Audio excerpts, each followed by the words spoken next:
beaucoup seulement, mais travailler beaucoup, créer des choses, emploi des jeunes, non, non, non. Les dirigeants africains, les dirigeants sont comme ça. Les grandes gueules. Merci de nous rejoindre dans cette émission Les Grandes Gueules sur Radio Espace, mais aussi sur Espace TV. Tous les matins, vous avez accès à cette émission, évidemment. Merci à vous qui nous écoutez à l'international. Vous nous suivez sur Facebook, sur Twitter, grâce à Sola Media. Merci à vous qui nous écoutez du côté de Yomou sur 99.7, même fréquence, à Mamou 99.7, 99 à modulation de fréquence. Si vous nous écoutez dans le Nabaya, mesdames et messieurs, plusieurs mois s'offrent à vous, cependant, pour interagir sur nos sujets. Soit vous partez sur Twitter, ce qu'on vous recommande d'ailleurs en fortement, le hashtag Espace GG, sinon le numéro de téléphone, ça n'a pas changé, le 00224 657 39 13 13. Sinon ça se passe également aussi chez Orange, tout simplement vous pouvez nous envoyer des messages de ce côté. Merci à vous qui nous rejoignez, une émission entablée avec des révélations fracassantes ce matin, vous allez comprendre, avec toute l'équipe du jour. Bienvenue, bonjour Jacques Lewalino. Bonjour Lamine, bonjour à tous. Bonjour à vous Antoine Kourouma. Bonjour Lamine, bonjour à tous. Mon cher Moussa Mouissila, bonjour. Bonjour Lamine El Girassi, bonjour à tous. Bonjour Ivan Bantankova. Oui, bonjour Lamine. Bonjour Ahmed Kamara, bonjour. Bonjour Lamine. Allez, bonjour à tous. on s'intéresse évidemment à l'actualité. Oui, bonjour, bonjour. Bonjour Tambal, je l'ai oublié parce qu'il est à côté de moi. Voilà. Là c'est moi qui te salue, bonjour Lamine. Bonjour. Bonjour Jacques, bonjour tout le monde. Bien, allez, bienvenue. On s'intéresse évidemment à l'actualité ce matin. Le CNRD, oui, j'arrive à le dire, rencontre donc les DAF ce matin, mon cher Antoine. Oui, je crois il était temps que cela intervienne, il était temps que le CNRD rencontre enfin ces DAF dont on a parlé assez dans ce studio. Et même le communiqué d'hier, à travers lequel les DAF sont convoqués, il est très particulier. Un communiqué de 30 secondes dans lequel la dame, sans trop contourner, dit demain à 8h pile, les DAF sont convoqués au Palais des Nations et aucun retard ne sera toléré, aucune absence ne sera tolérée. C'est comme pour dire que c'est très important cette rencontre. On a l'impression, parce que dans sa communication qui a été diffusée le jour de la fête de l'indépendance, le président Doumbouya a été clair. On va auditer les comptes publics. Et je crois que cette convocation est une manière de lier l'acte à la parole. Si on a dit qu'on va auditer les comptes publics, il est important d'écouter les DAF par rapport à certains sujets. Je ne dis pas que d'emblée, on va incriminer des gens, non. C'est une rencontre peut-être de prise de contact, leur poser des questions par rapport à certaines choses qui se disent autour d'eux. Personne, encore une fois, n'est accusé d'office, mais il faut clairement que les choses soient clarifiées par rapport à certainement des enquêtes qui sont en cours au sujet de ces comptes publics. N'oubliez pas, à la rencontre des ministres sortants d'Alpha Condé, il a été précisé que les comptes ont été gelés. Les comptes de certains ministres et des régies financières. Et donc, est-ce que cette rencontre va être dans ce cadre? Est-ce que les contrôles de ces comptes-là ont été faits? Est-ce que, par exemple, à travers le travail qui a été fait par cette commission mise en place, qui est assez discrète, est-ce qu'il y a eu des révélations, encore des sortes d'épinglages ou d'épinglements, je ne sais pas. Est-ce que des comptes ont été épinglés? Le mur est encore là, Antoine. Est-ce que des comptes ont été épinglés? Oui. C'est la grosse question que l'on se pose. Et forcément, on en saura plus à l'issue de cette rencontre entre les DAF et le président Doumbouya. Parce que ces jeunes DAF dont on parle, les 518, ils ne sont pas tous des DAF, il faut le préciser. Moussa l'a dit, parmi eux, il y a certains qui font leur boulot de façon correcte et sans reproche. Il y en a d'autres. Il y en a d'autres qui, depuis leur prise de fonction, ou au lendemain de leur prise de fonction, sont devenus de gros maniants, sont devenus des caïmans. Des caïmans qu'on ne reconnaît plus. Parce que lorsqu'on rentre dans les détails, vous allez comprendre que ces jeunes DAF qu'on a connus dans le temps sont devenus de très gros DAF, qui sont devenus très budgétivores, qui ont beaucoup bouffé. Bien, allez-y mon cher Tanko. Oui, à cela, il faut ajouter que en plus donc des directeurs administratifs et financiers, c'est-à-dire les DAF, il y a tous les directeurs donc des régies financières du pays qui sont invités à cette rencontre pour rencontrer donc le président de la transition. Pour moi, ce serait un peu connaître effectivement qu'est-ce qui se passe autour donc de ces régies financières, parce que aujourd'hui, il faut le dire, nous avons besoin que la situation sociopolitique soit rétablie, mais il faut parler de l'économie, c'est-à-dire notre économie est complètement assujettie. Alors donc, moi je pense qu'il peut, à travers cette rencontre, avoir un regard sur ce qui se passe et projeter quelque chose pour les prochains mois. En tout cas, comment la gestion est faite. Est-ce qu'aujourd'hui, il n'y a pas... D'ailleurs, ce n'est pas une question qui se pose, la gestion opaque du pays, mais il va falloir essayer de boucher quelques trous, essayer de faire comprendre à ces gens-là. Donc, cette gestion-là, elle doit être saine. C'est à partir de là que nous pourrons amorcer quoi que ce soit. Et dans ce cadre-là, je pense que c'est une opportunité donc, pour ces directeurs donc, de s'expliquer et de donner, en tout cas, une ligne sur laquelle on peut s'accorder. Dans le cas échéant, je pense que vous aurez peut-être des têtes vont tomber. Justement. Voilà, on verra bien hein, si c'est vraiment des têtes qui vont tomber. Allez-y, Ahmed Kamara. Ben, écoutez, moi, comme Antoine dit enfin, je ne sais pas pourquoi il dit enfin, c'est normal, ils ont été aussi à la commande au niveau des finances, mais il faut quand même signaler que ce n'est pas des ordonnateurs. Il y a des ordonnateurs et eux, ils ne font que sortir. Mais souvent, les DAF sont gérer. plus puissants que les ministres. Ah, mais si, il est plus puissant que le ministre, ça veut dire que le ministre. C'est dans tous les départements. Ça veut dire que le ministre, il est nul. Parce que le DAF n'est pas l'ordonnateur. Lui, c'est le ministre qui. C'est le ministre, quand le ministre dit OK, le DAF peut agir. Quand il dit non, le DAF ne peut pas agir. Donc, vous allez voir que s'il y a malversation au niveau des DAF, ben les ministres n'échapperont pas. Puisque ce sont ces ministres-là qui donnent l'accord de décaissement. Et ça veut dire que s'ils donnent l'accord de décaissement, ça veut dire qu'il y a un projet clair qui est suitable. Alors, si le projet n'est pas exécuté, pourquoi est-ce qu'il n'a pas été exécuté? Donc, je pense qu'il ne faut pas perdre la lucidité face à ces DAF. Il faut aller plus loin. Je pense qu'il ne faut pas se limiter à leur niveau. Il faut aller plus loin par rapport à ceux qui ordonnent. Voilà. Allez-y, mon cher Tamba. Alors, c'est les directeurs des affaires administratives et financières des départements et des régies de finances. Effectivement, je suis d'accord avec le fait que ce ne soit pas des ordonnateurs, mais il faut savoir aussi qu'il n'y a pas de dépenses et donc de vol au sein des départements ou de ces régies sans la collaboration d'un DAF.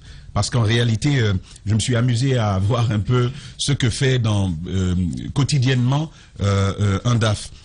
Les services de comptabilité, de trésorerie, de fiscalité, de contrôle de gestion, d'audit, de droit, parce que sur les questions de gestion des obligations par rapport aux employés, par exemple, parce qu'on pense aux ressources humaines, je veux rappeler quand même qu'un DAF, il est aussi responsable des affaires administratives et financières au sein des départements.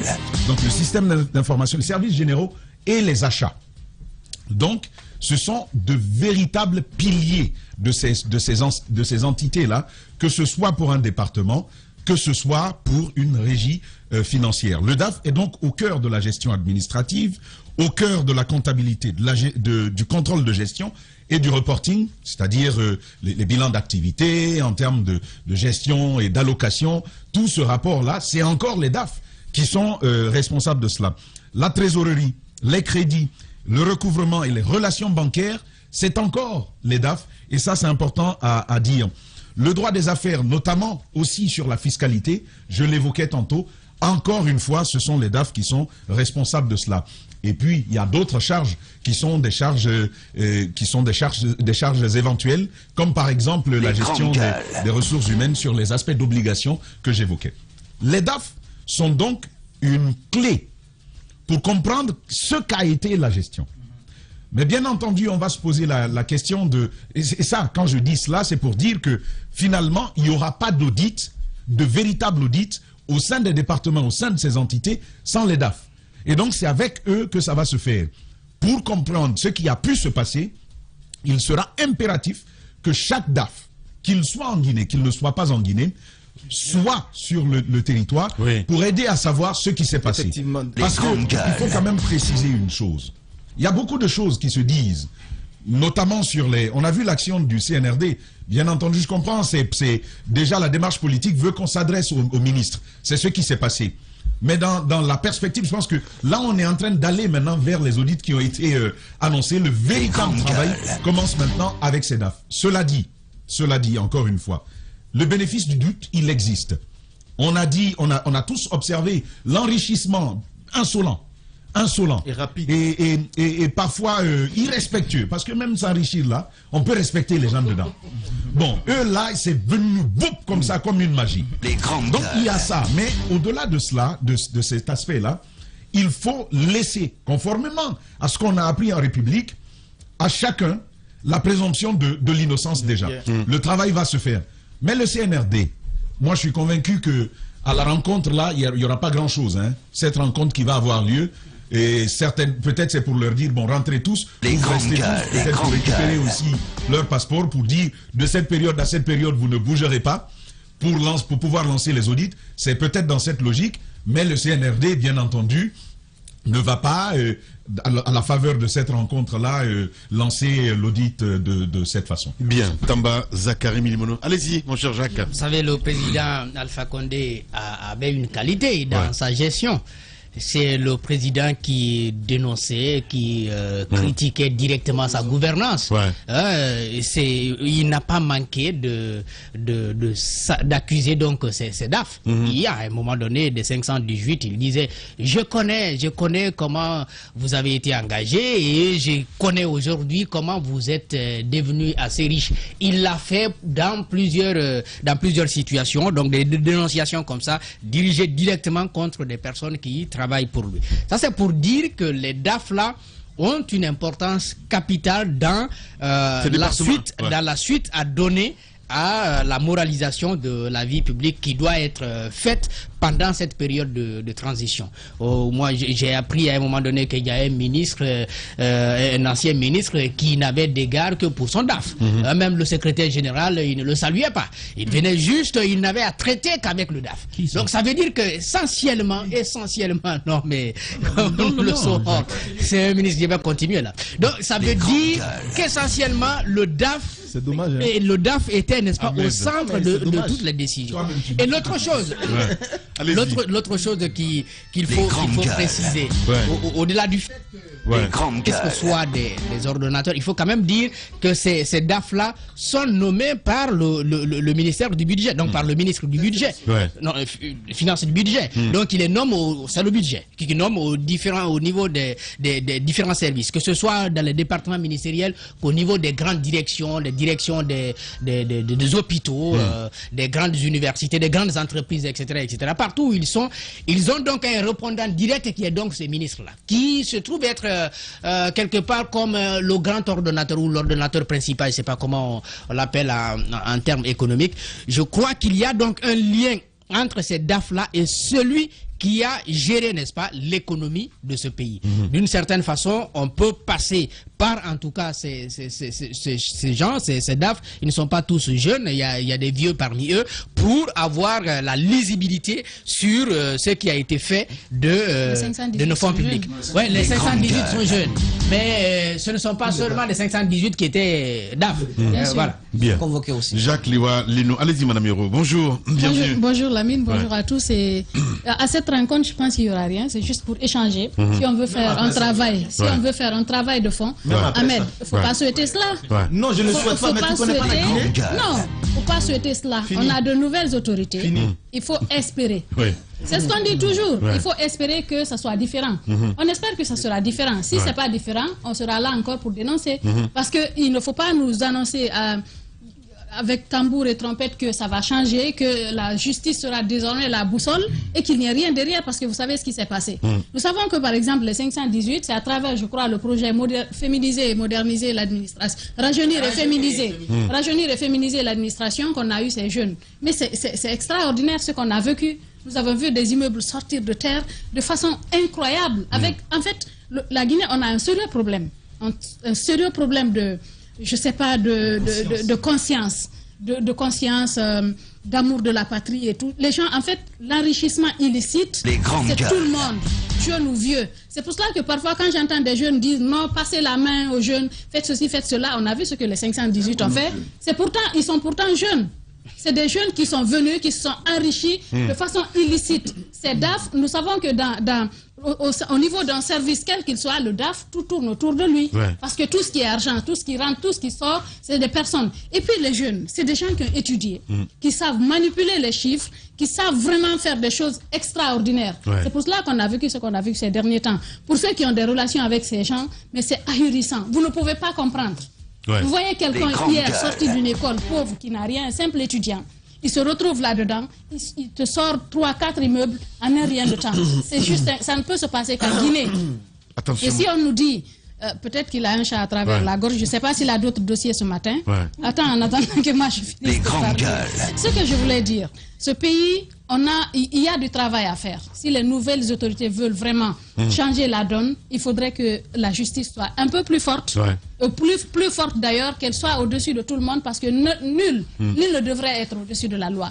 S'il y a des gens qui ont fait des choses qui n'ont pas arrangé le pays, qui ont fait des détournements, qui se sont enrichis de façon illicite, il faudrait que ces gens répondent. Sinon, comme Ahmed l'a dit, je ne vois pas où il y aurait le changement. Voilà, droit de savoir, hein, c'est très important. Allez-y, mon cher Moussa. Oui, moi je trouve que, sincèrement, l'idée qui a prévalu au recrutement, à la mise en place de ces DAF-là jeunes, c'était une idée salutaire.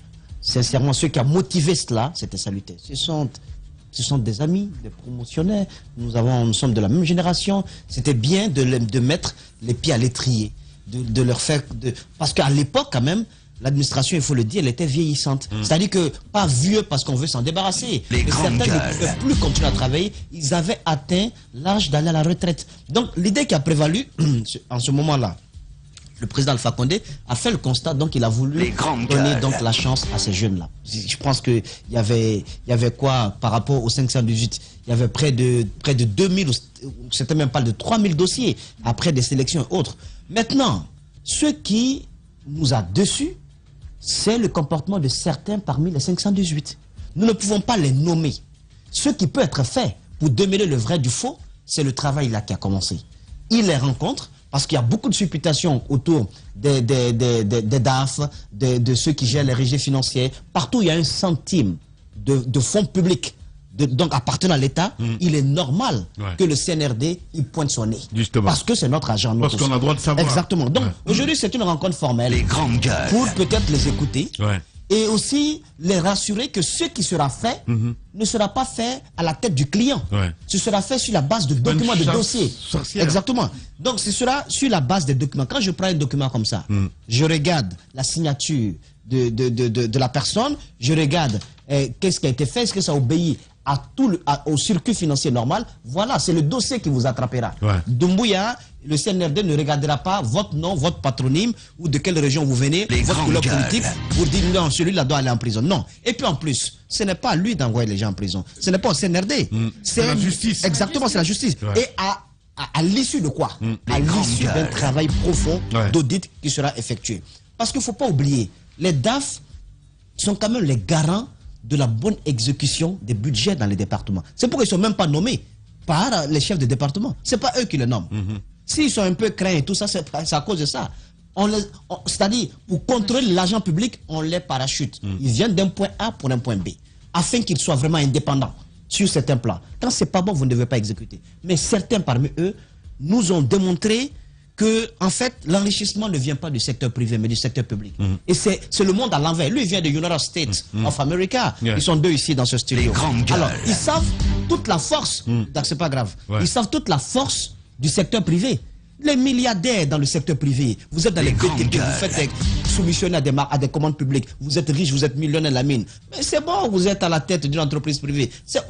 Absolument, c'est pas de la jalousie. Vous partez gérer, surveiller nos fonds publics. L'argent à nous tous. Vous sortez R+4. Moi, je suis là, j'ai du mal à réparer mes suspensions.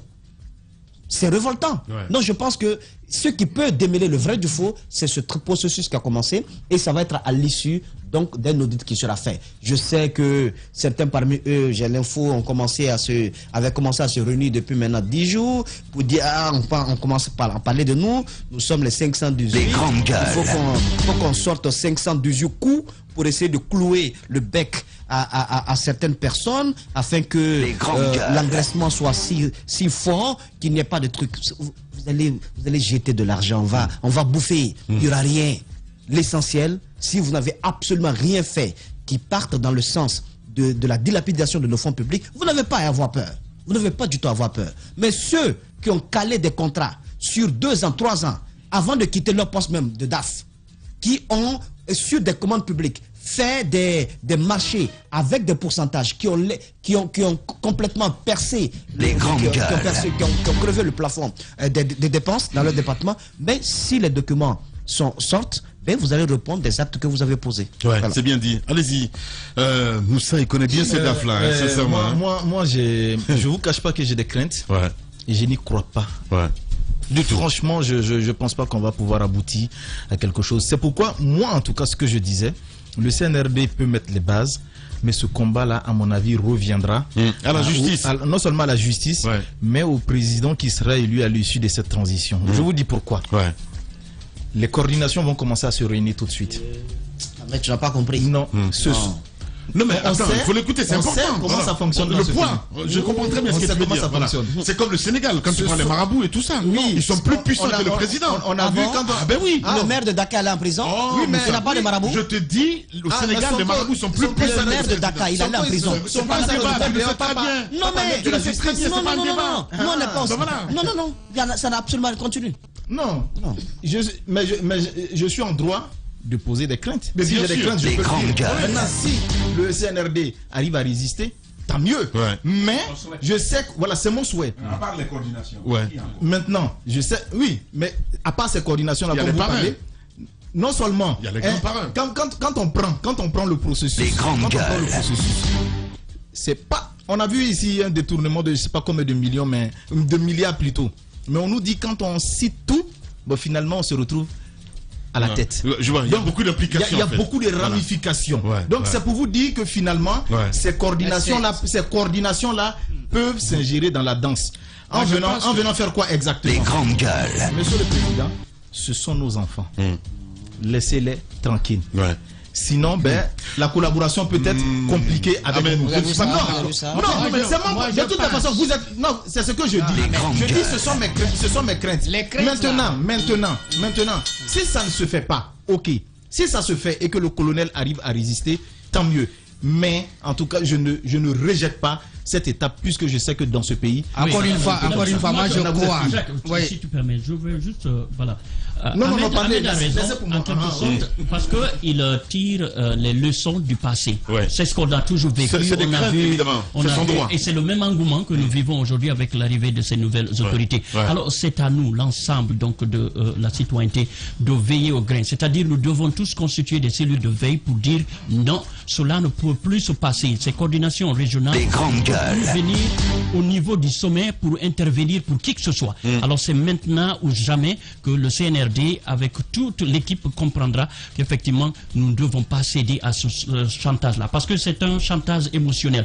Ils viennent au nom d'une région, ils viennent au nom des sages. Il y a deux dans ce studio qui sont trop puissants dans ça d'ailleurs. Hein. Voilà. Chantage émotionnel. Voilà, donc je pense que c'est maintenant qu'il faut dénoncer cela et maintenant faire les barrières pour empêcher donc tout ce qui... si tu permets, tout ce qui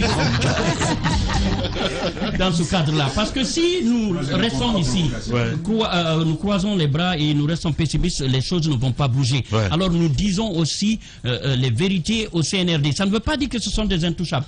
Ils doivent faire beaucoup attention à ces gens qui vont venir au nom d'une communauté, au nom d'une région pour essayer de parler de quelqu'un. S'il y a quelqu'un qui est fauteur de troubles ou qui est coupable de quoi que ce soit, on va essayer de travailler pour que la justice puisse rétablir donc chacun dans ses droits. Et dans ces conditions, seule la justice pourrait vraiment faire condamner ou disculper quelqu'un. Merci beaucoup, Bantanko. Allez-y. Moi, juste dire ceci à Doumbouya.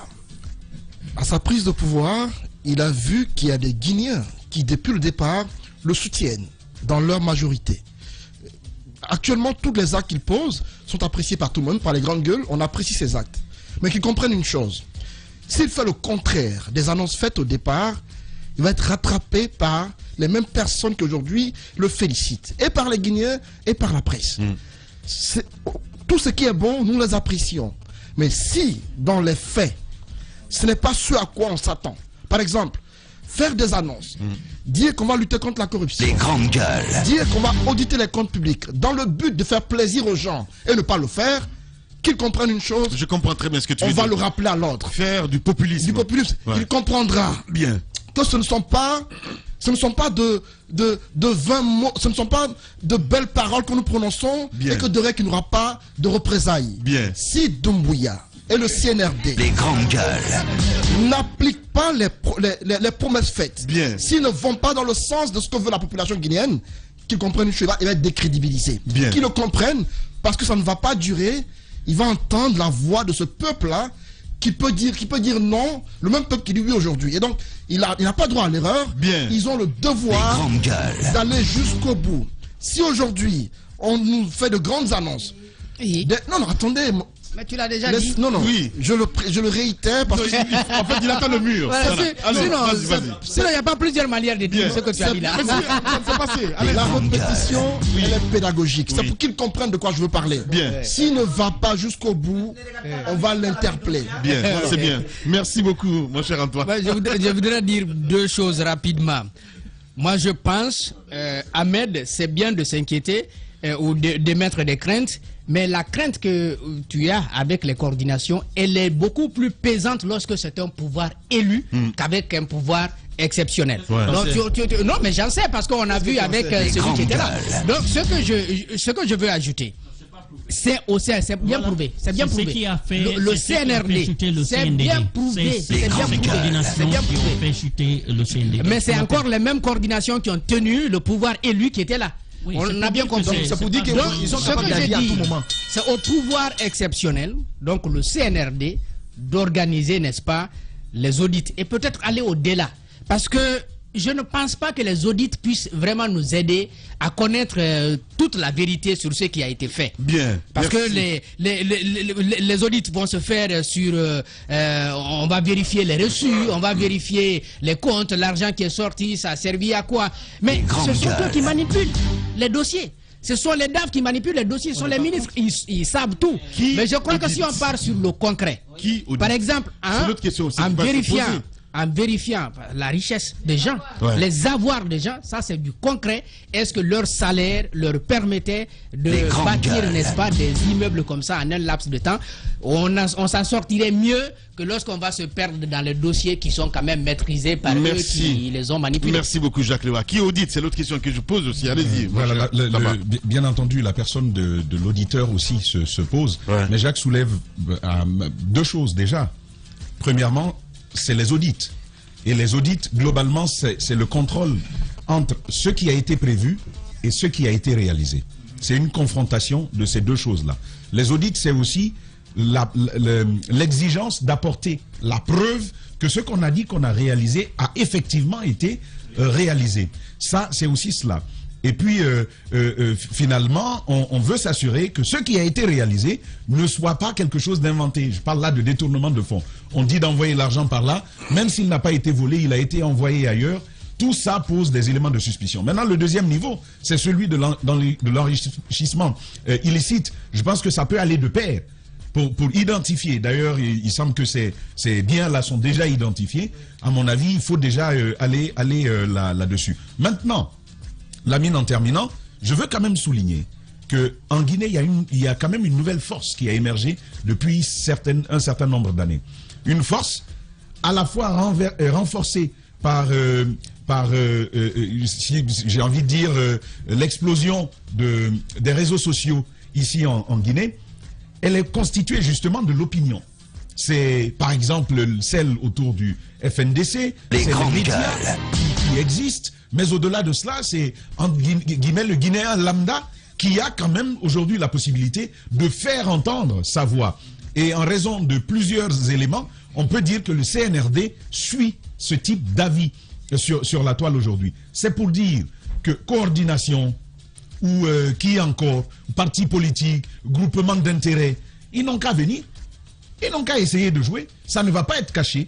Ce sera su et ce sera entendu. Et ce qu'il faut craindre le plus, c'est bien la construction de pièces justificatives. Le Guinéen est fort dans ça. Parce que l'autre responsabilité, c'est ça dans les autres.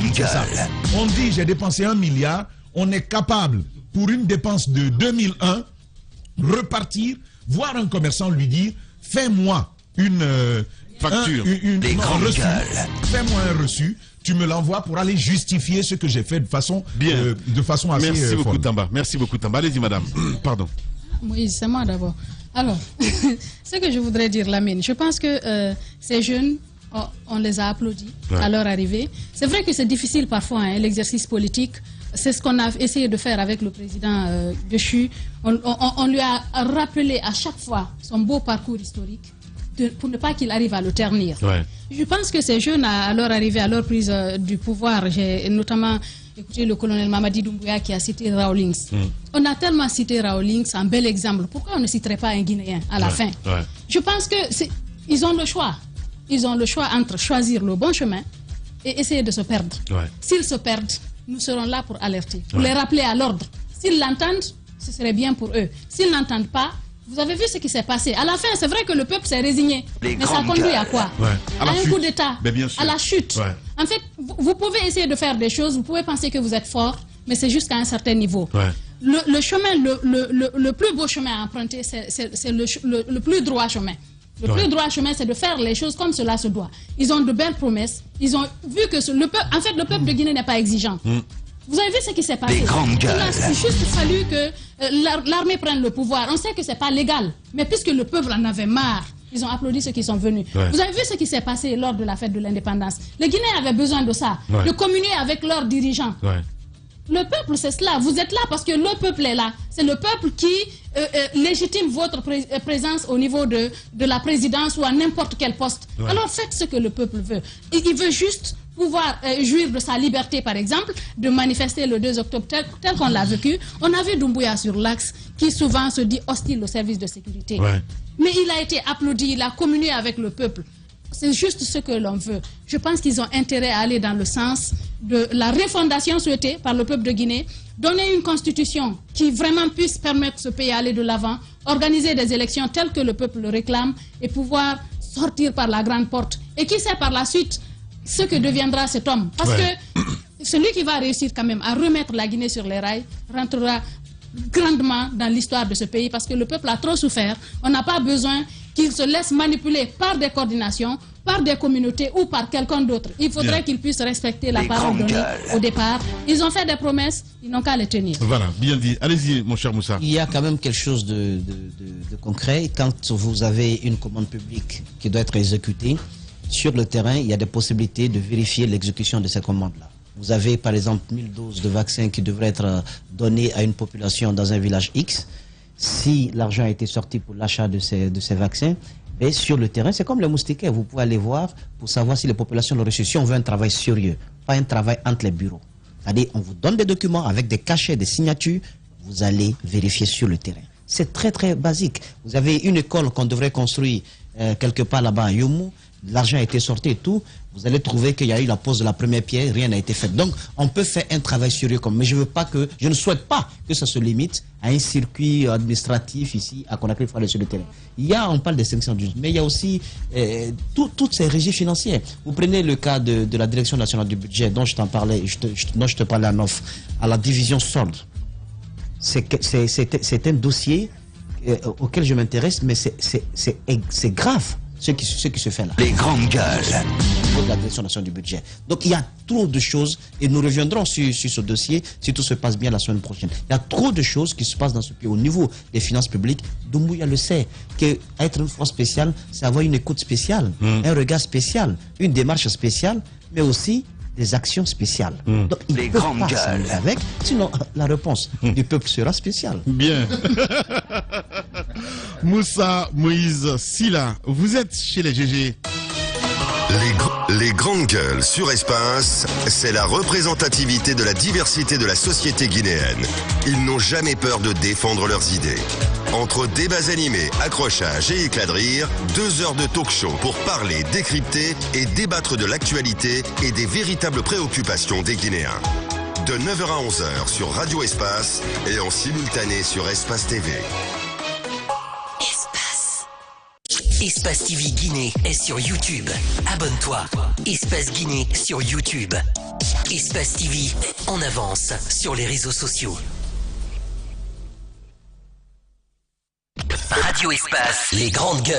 Leur spécialité, c'est la démesure totale. Tant qu'ils ne changeront pas, nous ne changerons pas non plus.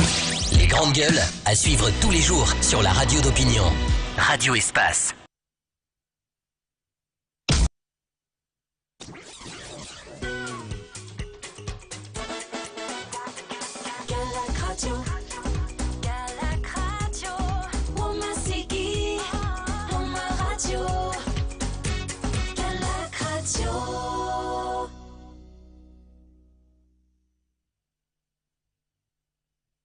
Vivez une fête sensationnelle, mortelle, exceptionnelle. Multidimensionnelle peut-être? Non, désolé. Ah, d'accord.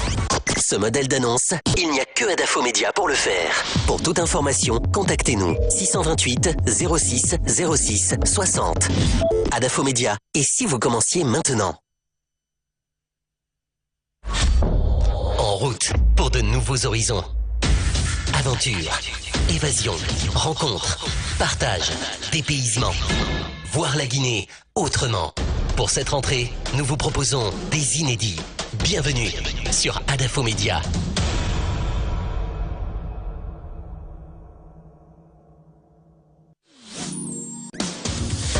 Des moments magiques. Espace TV Guinée est sur YouTube. Abonne-toi. Espace Guinée sur YouTube. Espace TV en avance sur les réseaux sociaux. C'est l'histoire d'un homme. Oui, c'est moi. Un homme prêt à tout pour sauver le monde. Oui, ça dépend de ce que tu veux dire par là. Un héros? Un héros. C'est un peu rigolo, mais un héros, non. Maître en arts martiaux. Ah non, alors là, pas du tout. Spécialiste du combat rapproché. Ouh là là, je peux pas me battre. Et avec un corps de rêve. Alors là, tu t'es complètement trompé de personne. Oh, ça va quand même. Quelques kilos en moins, ça te ferait pas de mal, mais... non, t'es bien déjà. Il est de retour. Lamine Guérassi, dans le plus lion des mornings. Rendez-vous lundi, dès 6h15, sur Radio Espace. Bien s'informer, ça demande du temps. Et surtout, se forger une opinion. Du temps pour recueillir les faits. Et recouper tous les faits. De confronter les idées. Les points de vue. Et surtout, les décortiquer. Les analyser, les décrypter. Et puis il faut du temps pour s'écouter, se comprendre. Alors chaque jour, donnons du temps à l'info. Le temps qu'elle mérite. Les grandes gueules, du lundi au vendredi, sur Espace.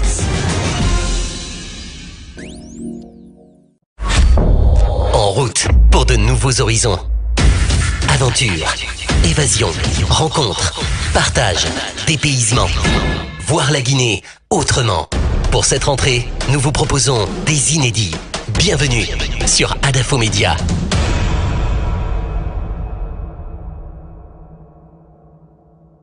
Eh oh, c'est Lamine. Il est de retour. Lamine Guérassi dans le plus lion des mornings. Dès lundi avec tous les moments du matin. Tu n'as pas mis un peu de reverb par là? Ah non, pas du tout. Bon, ok. À lundi.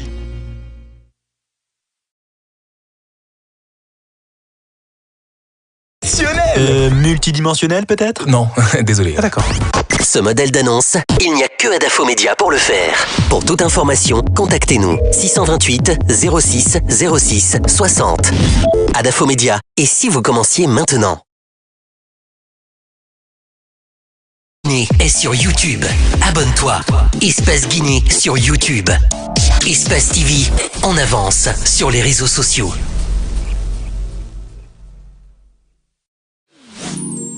Les dimanches 18h30, 20h, l'actualité va vite, trop vite parfois. Arrêtez-vous, arrêtons-nous. Tous les dimanches, 18h30, 20h sur Espace TV.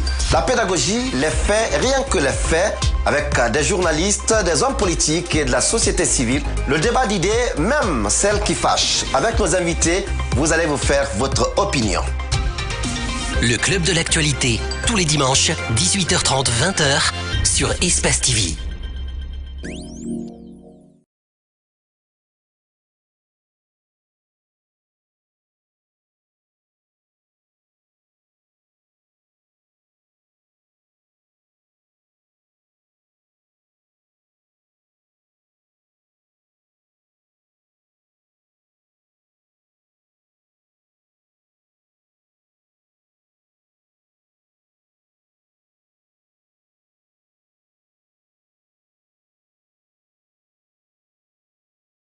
notre émission, mesdames et messieurs. Justice, le procureur qui fabriquait des charges à révélation ce matin sur les coups de 10 heures sur Radio Espace Guinée.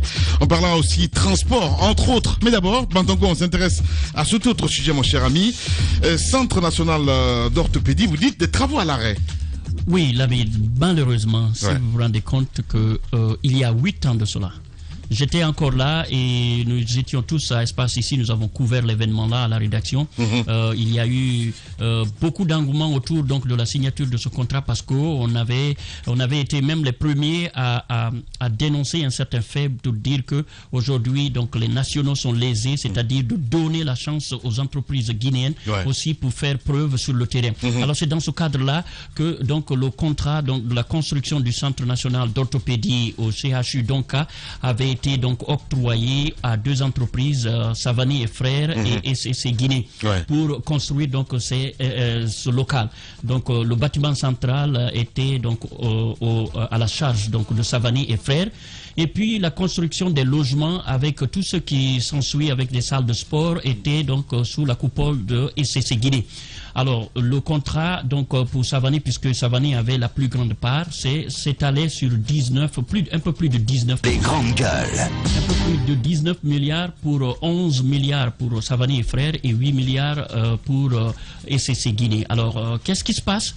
Je suis parti et je reviens après 8 ans. Je trouve que le bâtiment n'est toujours pas terminé. Les travaux sont à l'arrêt depuis belle lurette. Et puis, des explications fantaisistes ont été données, alors que non seulement les entreprises n'ont pas respecté l'engagement, mais l'État également, puisque dans le contrat, il y avait déjà préétabli donc des sanctions en cas de retard. Donc au millième, la société qui ne ferait pas donc le travail serait sanctionnée au millième. Donc, mais l'État aussi n'a joué aucun rôle. Et aujourd'hui, on donne des explications. Quand vous partez au CHU, donc vous verrez donc qu'est-ce qui se passe. On laisse ces handicapés quand même. C'est pour quelque chose, pour permettre à ces personnes qui n'ont pas de moyens de mobilité de s'installer. Alors aujourd'hui, si on n'a pas d'égard vis-à-vis de ces gens, moi je pense que on ne pourra avoir d'égard à personne, parce que effectivement, ce sont ces gens-là, ces handicapés-là, on avait jugé nécessaire de faire un centre pour eux, pour leur permettre effectivement d'avoir quelque chose. Maintenant, il y a beaucoup de choses à dire. Je pense que aujourd'hui, du côté de l'État, on doit donner des explications, parce que 16 mois qui est en train de partir pour 16 ans, puisqu'on est déjà 8 ans, 1 mois. 8 ans, 1 mois depuis que les travaux ont été lancés. Et ce qui fait mal, c'est que la quasi-totalité de l'argent a été déboursé. Les entreprises en ont reçu, puisque ECC Guinée, je me suis renseigné, a déjà perçu plus de 7 milliards sur les 8 milliards. Alors que Savani et Frères aussi a perçu les 10 milliards sur 11 milliards. Donc, chacune d'entre elles a quasiment tout l'argent.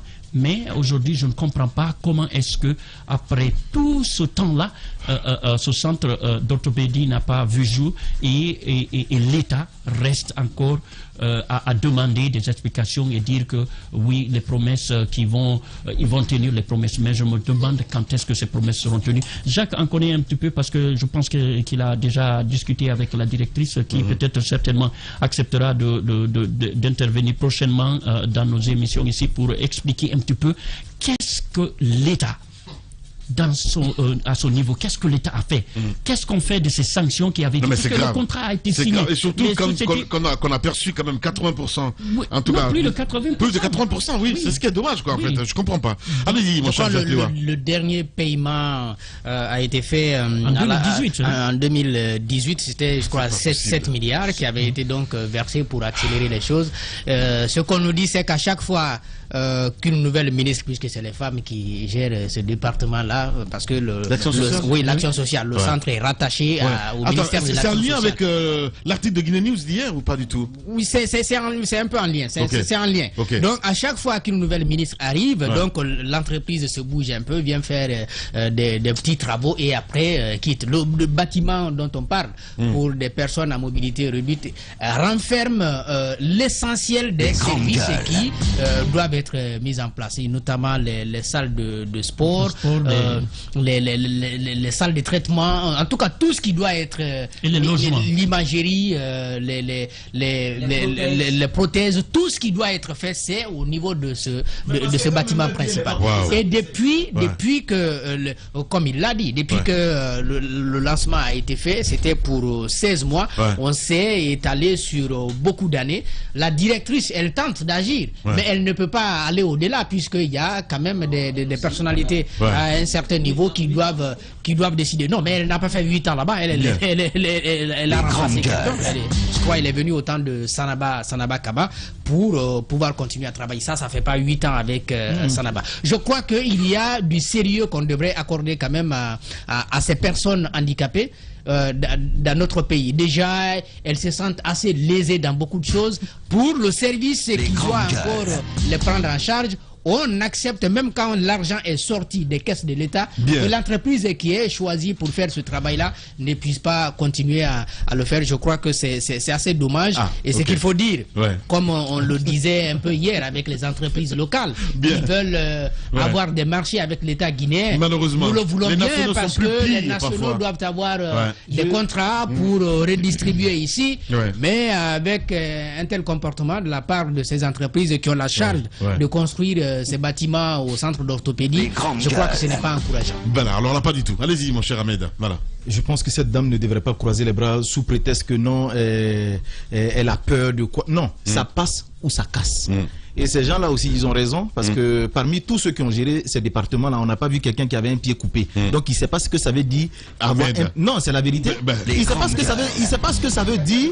Il sait pas ce que ça veut dire. Un pied coupé. Ahmed a raison. Il y a des groupes en tant qu'humains, on joue pas. On joue pas avec. Même si on est méchant, comment. Il y en a quand il faut quand même se calmer. Mais attends, aveugle, quelqu'un il voit pas. Dieu lui a tout pris.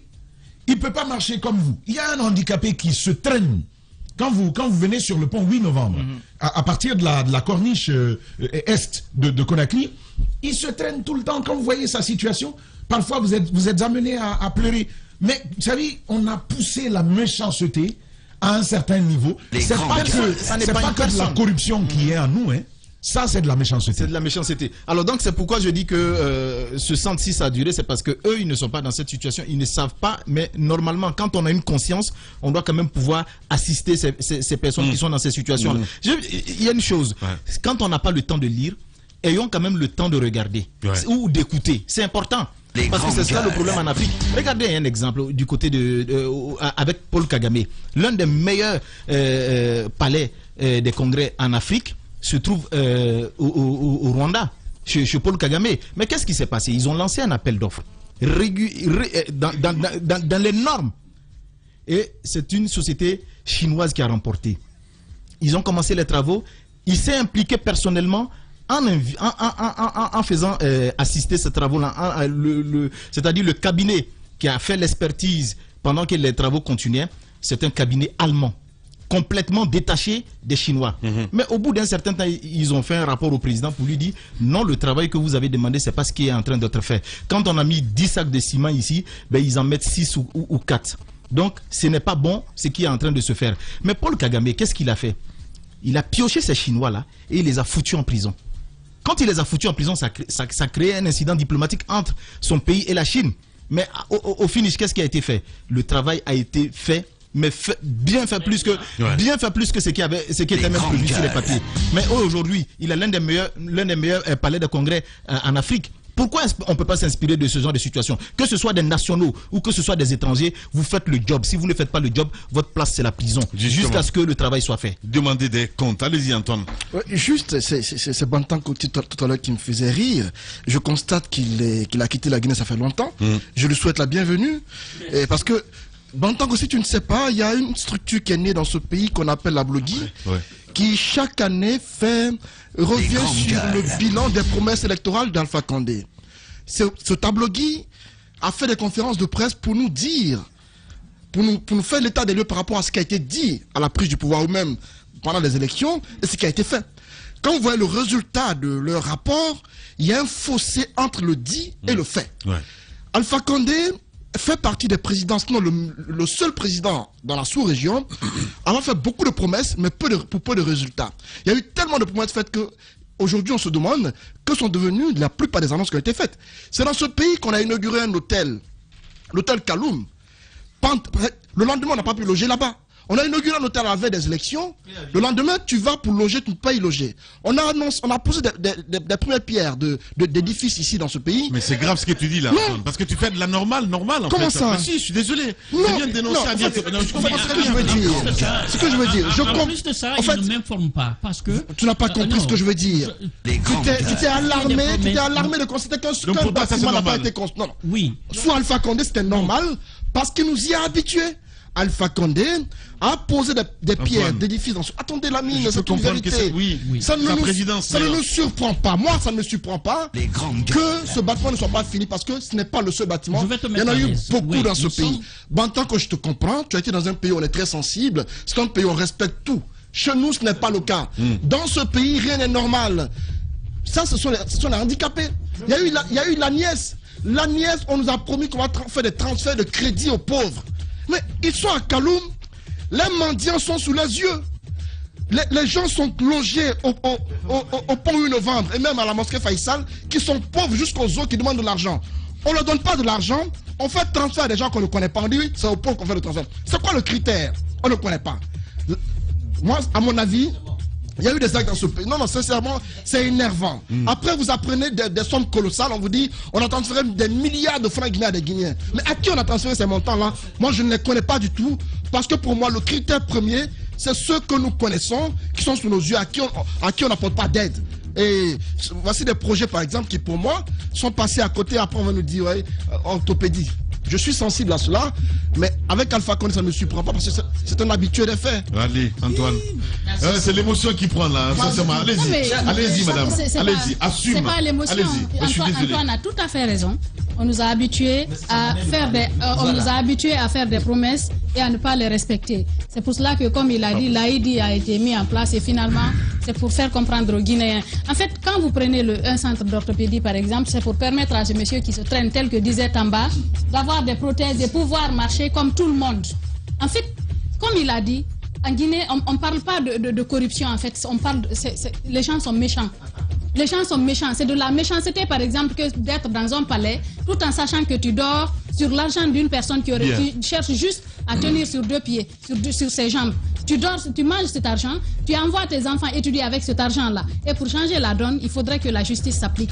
Et quand la presse lève un lièvre tel que celui-ci, il faudrait que la justice se bouge pour aller s'enquérir de la réalité. Qu'est-ce qui se passe? Qu'en est-il des fonds? Mener des enquêtes, trimballer des gens en justice. C'est comme ça que la presse peut être rassurée à continuer le journalisme d'investigation. Sinon, ça ne servira à rien du tout. Bien. Voilà. Allez, à 10h10, mesdames et messieurs, une révélation explosive. Je vous expliquerai. Et c'est une histoire qui sera racontée par Tamba. Vous savez très bien l'effort dans ça. Restez avec nous.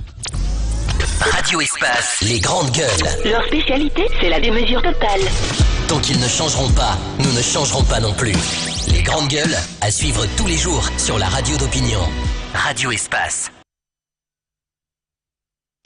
L'idée des grandes gueules n'est pas d'être un petit village dans sa fierté face à tous les autres journalistes qui auraient renoncé. Ce que, de plus, nous ne croyons pas. Notre idée est plutôt de faire école, d'aider tout le monde et de constituer un laboratoire utile à tout le monde. Ici commence l'actualité de la Guinée. Bienvenue chez les GG. Chez les GG, nous pensons comme JMJ. Dire la vérité. Espace TV Guinée est sur YouTube. Abonne-toi. Espace Guinée sur YouTube. Espace TV en avance sur les réseaux sociaux. C'est l'histoire d'un homme. Oui, c'est moi. Un homme prêt à tout pour sauver le monde. Oui, ça dépend de ce que tu veux dire par là. Un héros? Un héros. C'est un peu rigolo, mais un héros, non. Maître en arts martiaux. Ah non, alors là, pas du tout. Spécialiste du combat rapproché. Ouh là là, je peux pas me battre. Et avec un corps de rêve. Alors là, tu t'es complètement trompé de personne. Oh, ça va quand même. Quelques kilos en moins, ça te ferait pas de mal, mais... Non, t'es bien déjà. Il est de retour. Lamine Guérassi, dans le plus lion des mornings. Rendez-vous lundi, dès 6h15, sur Radio Espace. Bien s'informer, ça demande du temps. Et surtout, se forger une opinion. Du temps pour recueillir les faits. Et recouper tous les faits. De confronter les idées. Les points de vue. Et surtout, les décortiquer. Les analyser, les décrypter. Et puis il faut du temps pour s'écouter, se comprendre. Alors chaque jour, donnons du temps à l'info. Le temps qu'elle mérite. Les grandes gueules, du lundi au vendredi, sur Espace.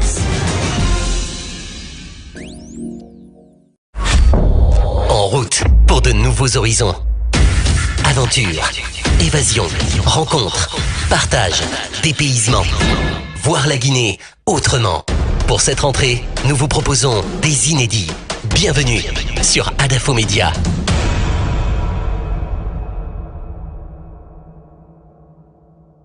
Eh oh, c'est Lamine. Il est de retour. Lamine Guérassi dans le plus lion des mornings. Dès lundi avec tous les moments du matin. Tu n'as pas mis un peu de reverb par là? Ah non, pas du tout. Bon, ok. À lundi. Vivez une fête sensationnelle, mortelle, exceptionnelle. Multidimensionnelle peut-être? Non, désolé. Ah d'accord. Ce modèle d'annonce, il n'y a que Adafo Média pour le faire. Pour toute information, contactez-nous 628 06 06 60. Adafo Média. Et si vous commenciez maintenant? Espace TV Guinée est sur YouTube. Abonne-toi. Espace Guinée sur YouTube. Espace TV en avance sur les réseaux sociaux.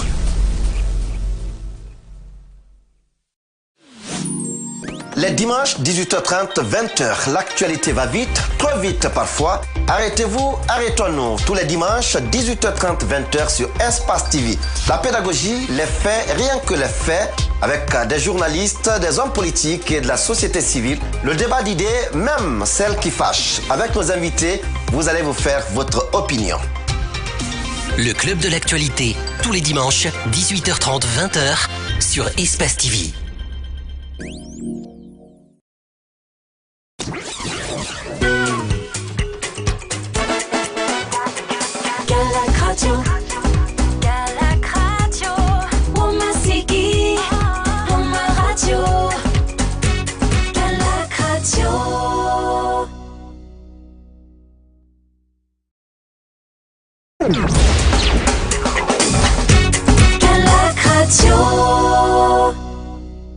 Espace TV Guinée est sur YouTube.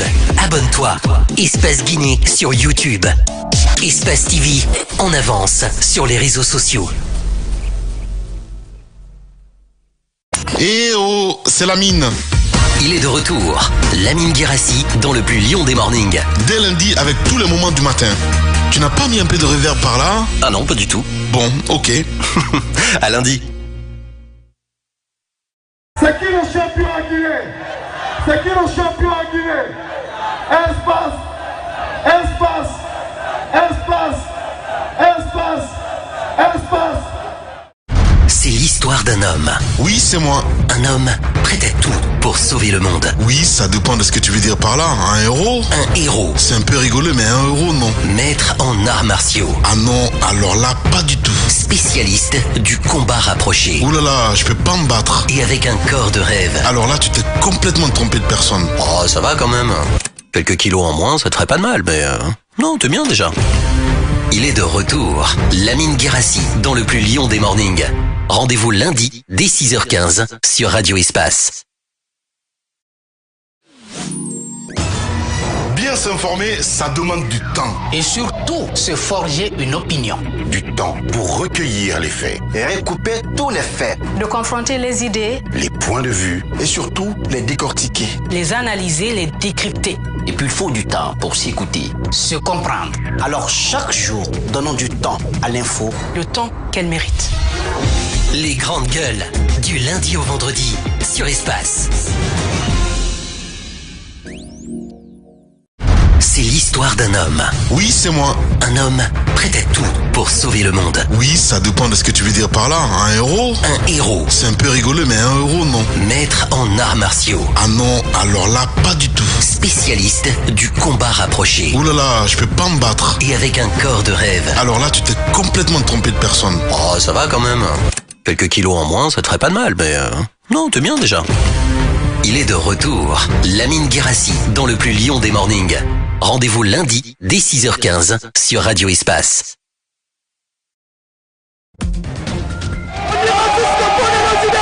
Les réactions à Conakry recueillies par notre partenaire, l'Espace TV.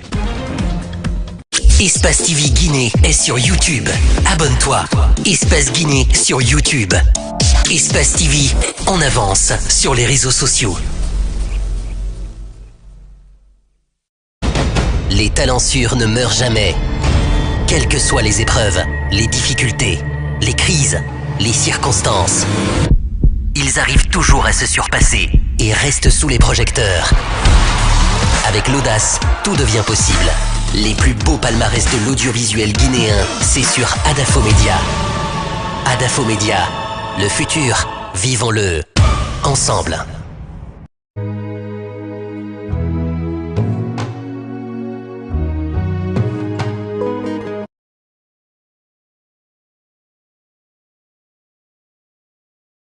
Merci de nous rejoindre dans la deuxième partie de cette émission sur Espace TV. Les grandes gueules continuent à réagir. Les contacts s'affichent juste en bas de l'écran. Le 00224 657 39 13 13. Sinon, ça se passe là également sur Twitter. Le hashtag Espace GG. Avec plaisir, dans un instant. Je me ferai le plaisir de lire quelques propos que vous avez bien voulu laisser là, mesdames et messieurs. Merci à Sola Media qui relaie cette émission sur Twitter, mais aussi sur Facebook. On va essayer de voir un peu parce que vous êtes très nombreux à nous suivre sur Facebook avec plaisir.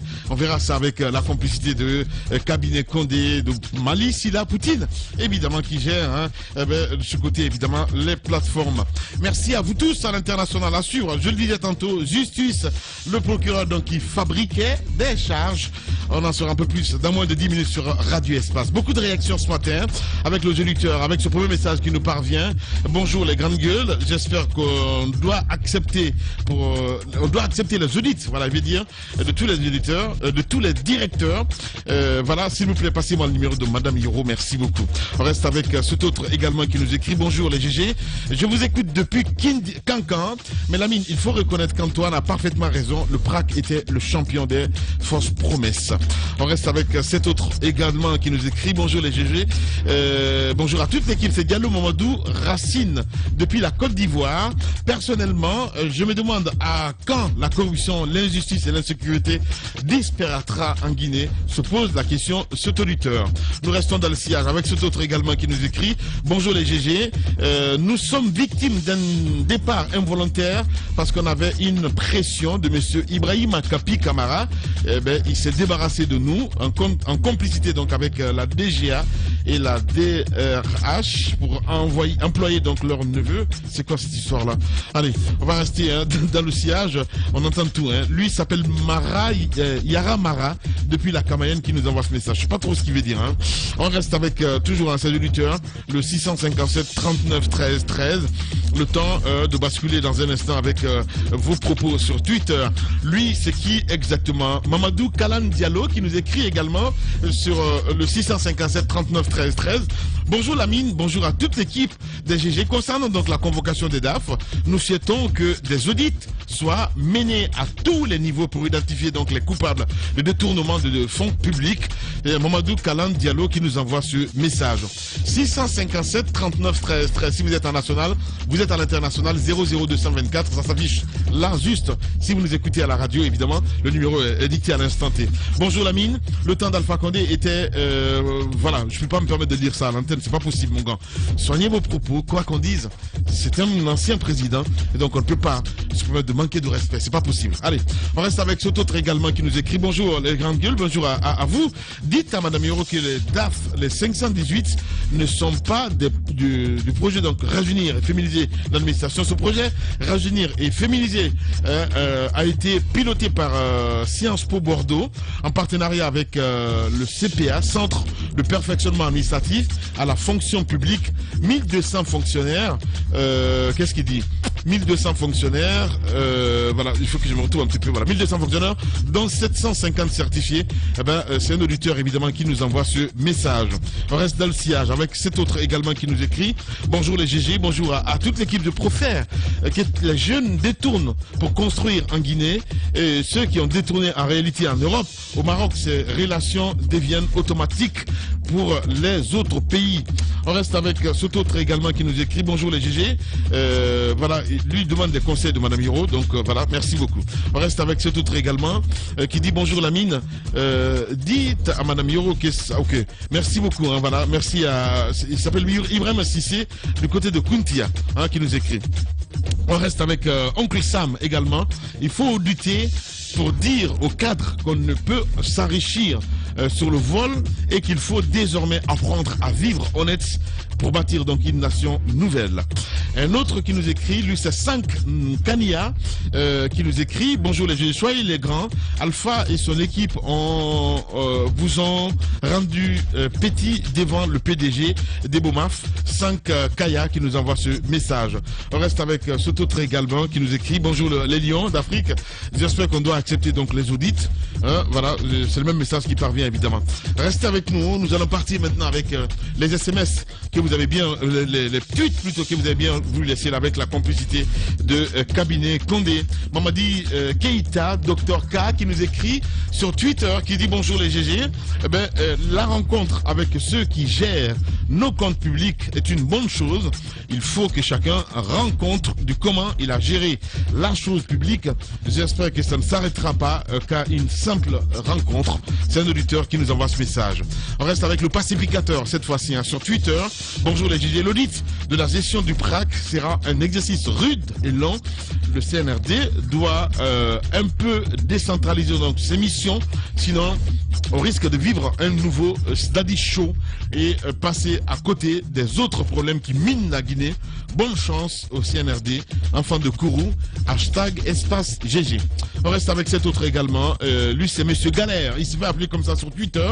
Bonjour les GG, avec ce pas vers l'audit, le projet, la justice et la boussole sera bien entamé et j'espère qu'avec les 518, les gens comprendront que la Guinée n'a pas besoin des jeunes ou des femmes dans l'administration, mais plutôt d'humains intègres, #espace GG.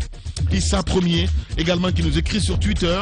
Bonjour les GG, le réseau organisé par les DAF est plus fort que toute l'administration. Alpha Condé avait tout fait pour comprendre ces gens sans quelques succès, voilà, quelques succès, il veut dire. Eh bien, ils ont une autre chance face à la fouille décidée.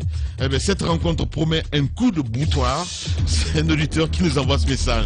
Lucien Blemou, toujours actif sur les réseaux sociaux, sur Twitter, entre autres. Bonjour les GG, pourquoi la convocation des DAF crée assez de remous? Pose la question Lucien Blemou ce matin. C'est pour autant simple. Qu'as-tu fait de l'argent de l'État qu'on t'a remis? Pose la question ce matin Lucien Blemou. Moralisons la gestion de la vie publique pour faciliter le travail du prochain président élu qui ira sur une nouvelle base. #espace GG. On reste avec Aboubakar Sidik Issila également qui nous écrit sur Twitter. Bonjour les GG, bonjour à toute l'équipe. Je demande au CNRD d'être rigoureux face à ces DAF car ils ont été les héros donc, du PRAC. Il faut faire l'audit et l'accompagner par les sanctions. La réussite du CNRD dépendra donc de ces audits car les Guinéens veulent enfin connaître la vérité. #espace GG. Lamaman Diallo qui nous écrit également sur Twitter. Bonjour les GG. Pour les audits basés sur l'enrichissement illicite des DAF, sachez qu'ils sont capables hein, de manipuler donc les dossiers, mais aussi de mettre leur grosse construction au nom de tierces personnes pour éviter donc qu'on ne remonte à eux. #espace GG. L'avant-dernier, donc voilà, il y a beaucoup de messages, hein, c'est chaud. On y va avec Moussa Kamara qui nous écrit également. Bonjour les GG.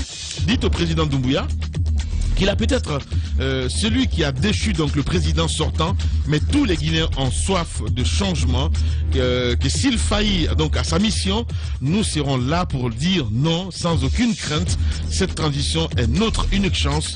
#GG. Oscar également qui nous écrit sur Twitter, qui dit Oscar ce matin, bonjour les GG, je crois que le président Doumbouya ne devrait même pas annoncer qu'il y aurait des audits, il devrait surprendre les gens, mais maintenant je crois que les gens sont alertés et feront tout pour duper donc le système. Il va falloir faire très attention, prévient ce auditeur.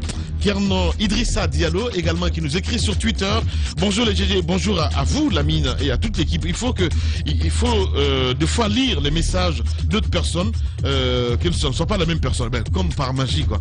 Tu vas ton message ici là, à l'écran là, voilà. Tu peux le lire toi-même. T'as ta réponse tout simplement.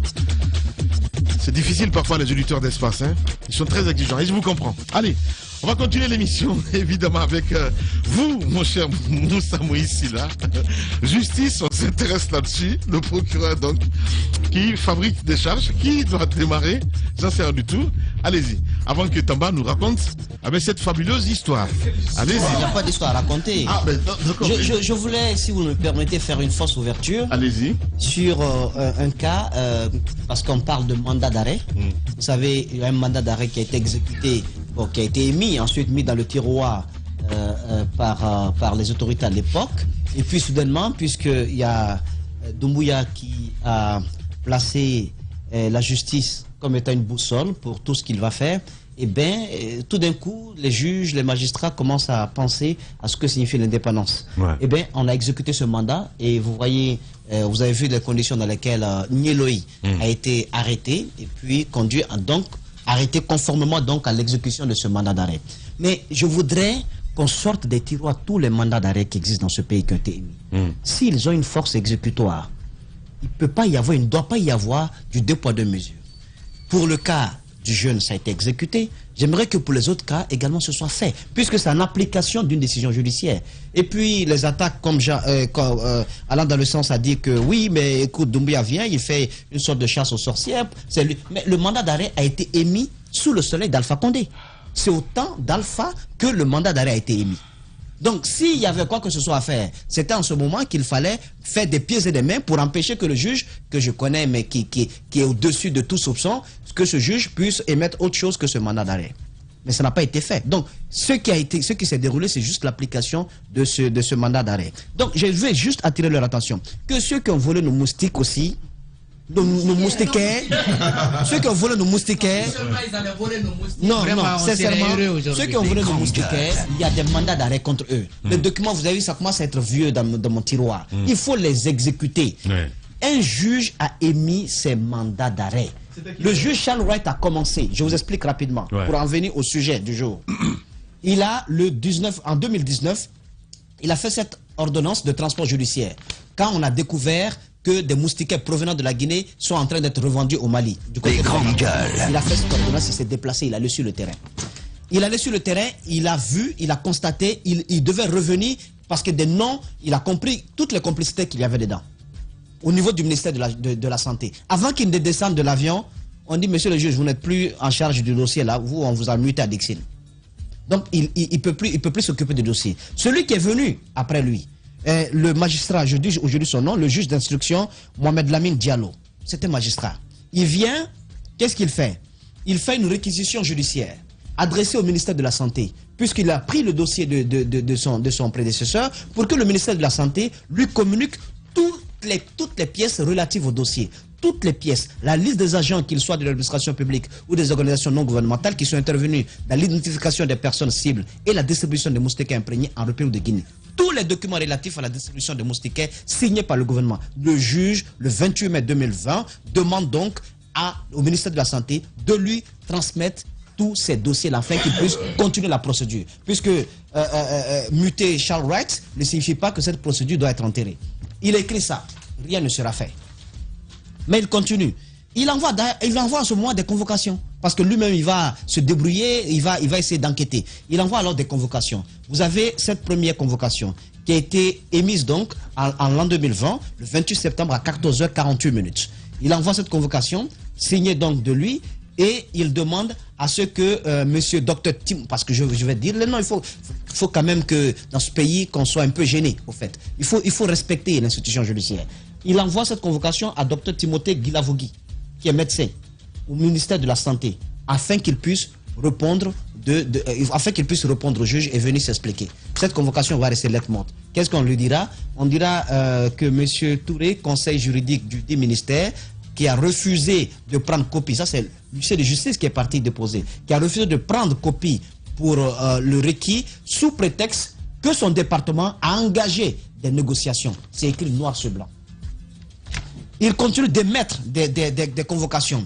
Cette autre convocation, le 28 septembre à 15h, contre Dr Eugène Kamalama. C'est la même réponse. Le chargé, le conseil juridique du ministère a refusé de prendre les copies. Il dit que son département a engagé des négociations.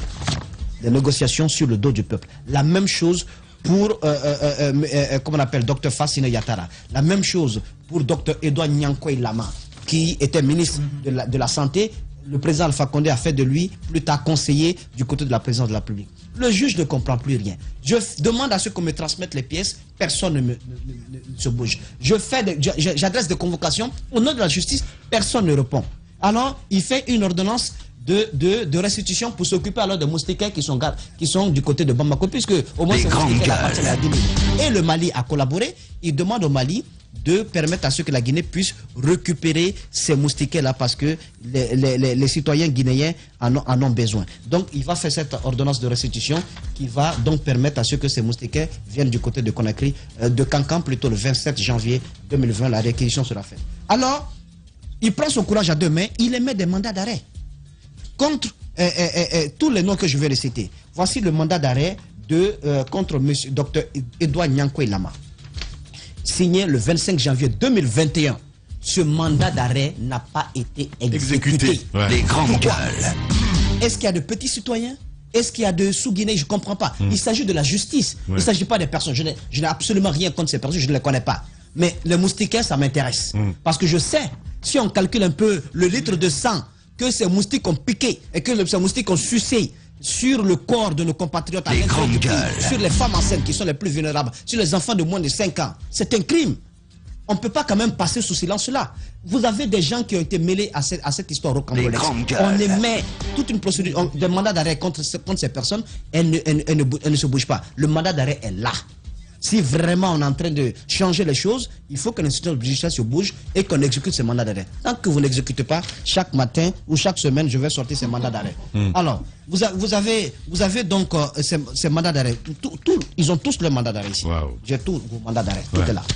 Exécutez-les. Le cas de Niel, je ne dis pas pour défendre le jeune, parce que nous sommes tous des victimes des canons, de ces canons qu'il a braqués contre nous à un moment donné. Mais vous savez, avec un peu de recul, avec le changement de régime, il a perdu de ses soutiens.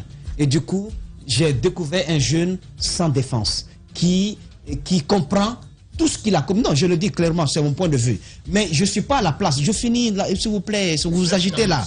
Vous savez, je suis aussi une victime, mais je respecte la victime qui a porté plainte parce qu'elle a été touchée dans sa chair. Elle a défendu l'honneur de sa famille. Celle-là, je la respecte. Mais je dis avec un peu de recul, c'est une leçon pour tous ceux qui pensent que quand un régime est fort et qu'ils ont des entrées dans ce régime, qu'ils peuvent tout se permettre. Ce n'est pas tout qu'on peut se permettre, sincèrement. Et je souhaiterais donc fermer cette parenthèse et aller au sujet du jour, si vous le permettez. Bien. Dans un instant, évidemment, sur Radio Espace. Espace TV Guinée est sur YouTube. Abonne-toi. Espace Guinée sur YouTube. Espace TV en avance sur les réseaux sociaux. Radio Espace, les grandes gueules. Leur spécialité, c'est la démesure totale. Tant qu'ils ne changeront pas, nous ne changerons pas non plus. Les grandes gueules, à suivre tous les jours sur la radio d'opinion. Radio Espace. L'idée des grandes gueules n'est pas d'être un petit village dans sa fierté face à tous les autres journalistes qui auraient renoncé. Ce que, de plus, nous ne croyons pas. Notre idée est plutôt de faire école, d'aider tout le monde et de constituer un laboratoire utile à tout le monde. Ici commence l'actualité de la Guinée. Bienvenue chez les GG. Chez les GG, nous pensons comme JMJ. Dire la vérité. La vérité, qu'elle plaise ou qu'elle blesse, est une pertinente attitude de sagesse. Le journalisme est la plus grande aventure humaine car il est mission, passion, vision, interrogation, immersion, quête de vérité et conquête d'objectivité. Écoutez les GG tous les matins sur Radio Espace en simultané sur Espace TV, Espace Région Bokeh, Labé, Zérékoré, Kindia sur 90. À cet autre sujet, évidemment pour votre plaisir, mesdames et messieurs, avec vous, Tamba Zakari Milimono, parce que l'heure est grave, mon cher ami. Auditeurs, auditrices, téléspectateurs et téléspectatrices, l'heure est grave, justement. Ce n'est pas une histoire que je raconte ce matin, parce que tout simplement, l'heure est grave. Ceux qui font la justice, ceux qui permettent à chacun de se sentir dans le territoire guinéen comme fils de Guinée, c'est ceux-là même qui se sont compromis et qui ont compromis l'institution judiciaire. Vous allez entendre un audio, un document audio inédit. Inédit et vous allez comprendre pourquoi. Un procureur qui fabrique des preuves, qui mijote l'arrestation et la condamnation de citoyens honnêtes, d'activistes qui prennent la décision de se battre en toute âme et conscience pour que notre démocratie se porte mieux. Eh bien, procureur de la République, placé ainsi à un niveau stratégique de la construction de la nation, avec un pouvoir exceptionnel entre les mains, devient la chose à faire, devient l'instrument, la baguette dans les mains du professeur Alpha Condé. Ce sera, pour ainsi dire, le maillot le plus fort de la répression contre tous les activistes, contre tous les politiques, dans le cadre de la lutte qui a conduit justement à l'arrivée, à l'avènement d'une nouvelle constitution en Guinée. Nous vous parlons ce matin de Sidi Souleymane Ndiaye. Vous allez l'entendre dans un bout, en train de construire des éléments de preuve, de mijoter des raisons, des motifs, d'arrêter à la fois des acteurs politiques, mais aussi de la société civile.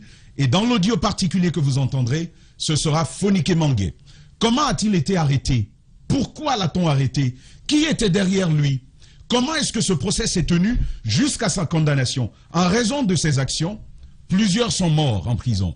En raison de sa condamnation, des familles ont été secouées parce que des pères de famille qui tenaient la bourse à l'intérieur de leur famille ont été emprisonnés sur plusieurs mois, voire sur plusieurs années. C'est pour nous une responsabilité, vaille que vaille, de rendre cet élément pour que le peuple de Guinée sache qu'il y a des juges, qu'il y a des gens qui ne méritent pas de porter l'uniforme de la justice en Guinée. On va l'écouter, Lamine. Ouais. C'est un peu le contexte de cet élément-là. Alors, voilà. J'aimerais, avant de commencer, présenter, je n'ai pas l'habitude de le faire, mes excuses au juge Charles Wright, parce que on ne fait pas d'omelette sans casser des œufs. Je sais qu'il va se poser beaucoup de questions ce matin, comment on a pu avoir accès à cet audio, comment ça s'est passé, où étions-nous et tout cela, mais je ne saurais le dire ici. Mais plus tard, peut-être à deux, je pourrais lui expliquer comment nous l'avons fait. Parce que ça a été minutieusement préparé depuis que cette histoire de Fonike Mangué a commencé. Et j'aimerais aussi quand même, ça me rappelle toutes ces personnes qui sont décédées en prison, et en forêt, et à Conakry, parce que la forêt, on en parle moins, et du côté de la maison centrale de Conakry. Ça me rappelle toutes ces personnes qui ont été victimes d'injustice dans notre pays. Vous avez le cas de Roger Bamba, par exemple, qui a été arrêté, qui se plaignait de douleurs du côté de l'abdomen, qui officiellement, selon le ministère de la Justice, est mort de cirrhose de foie.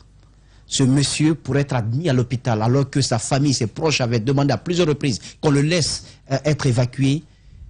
Ses proches ont payé près de 900 000 francs guinéens pour qu'il soit évacué, mais il était trop tard. Roger Bamba est mort pour rien. Pour rien. C'est-à-dire, ça ne repose absolument sur rien.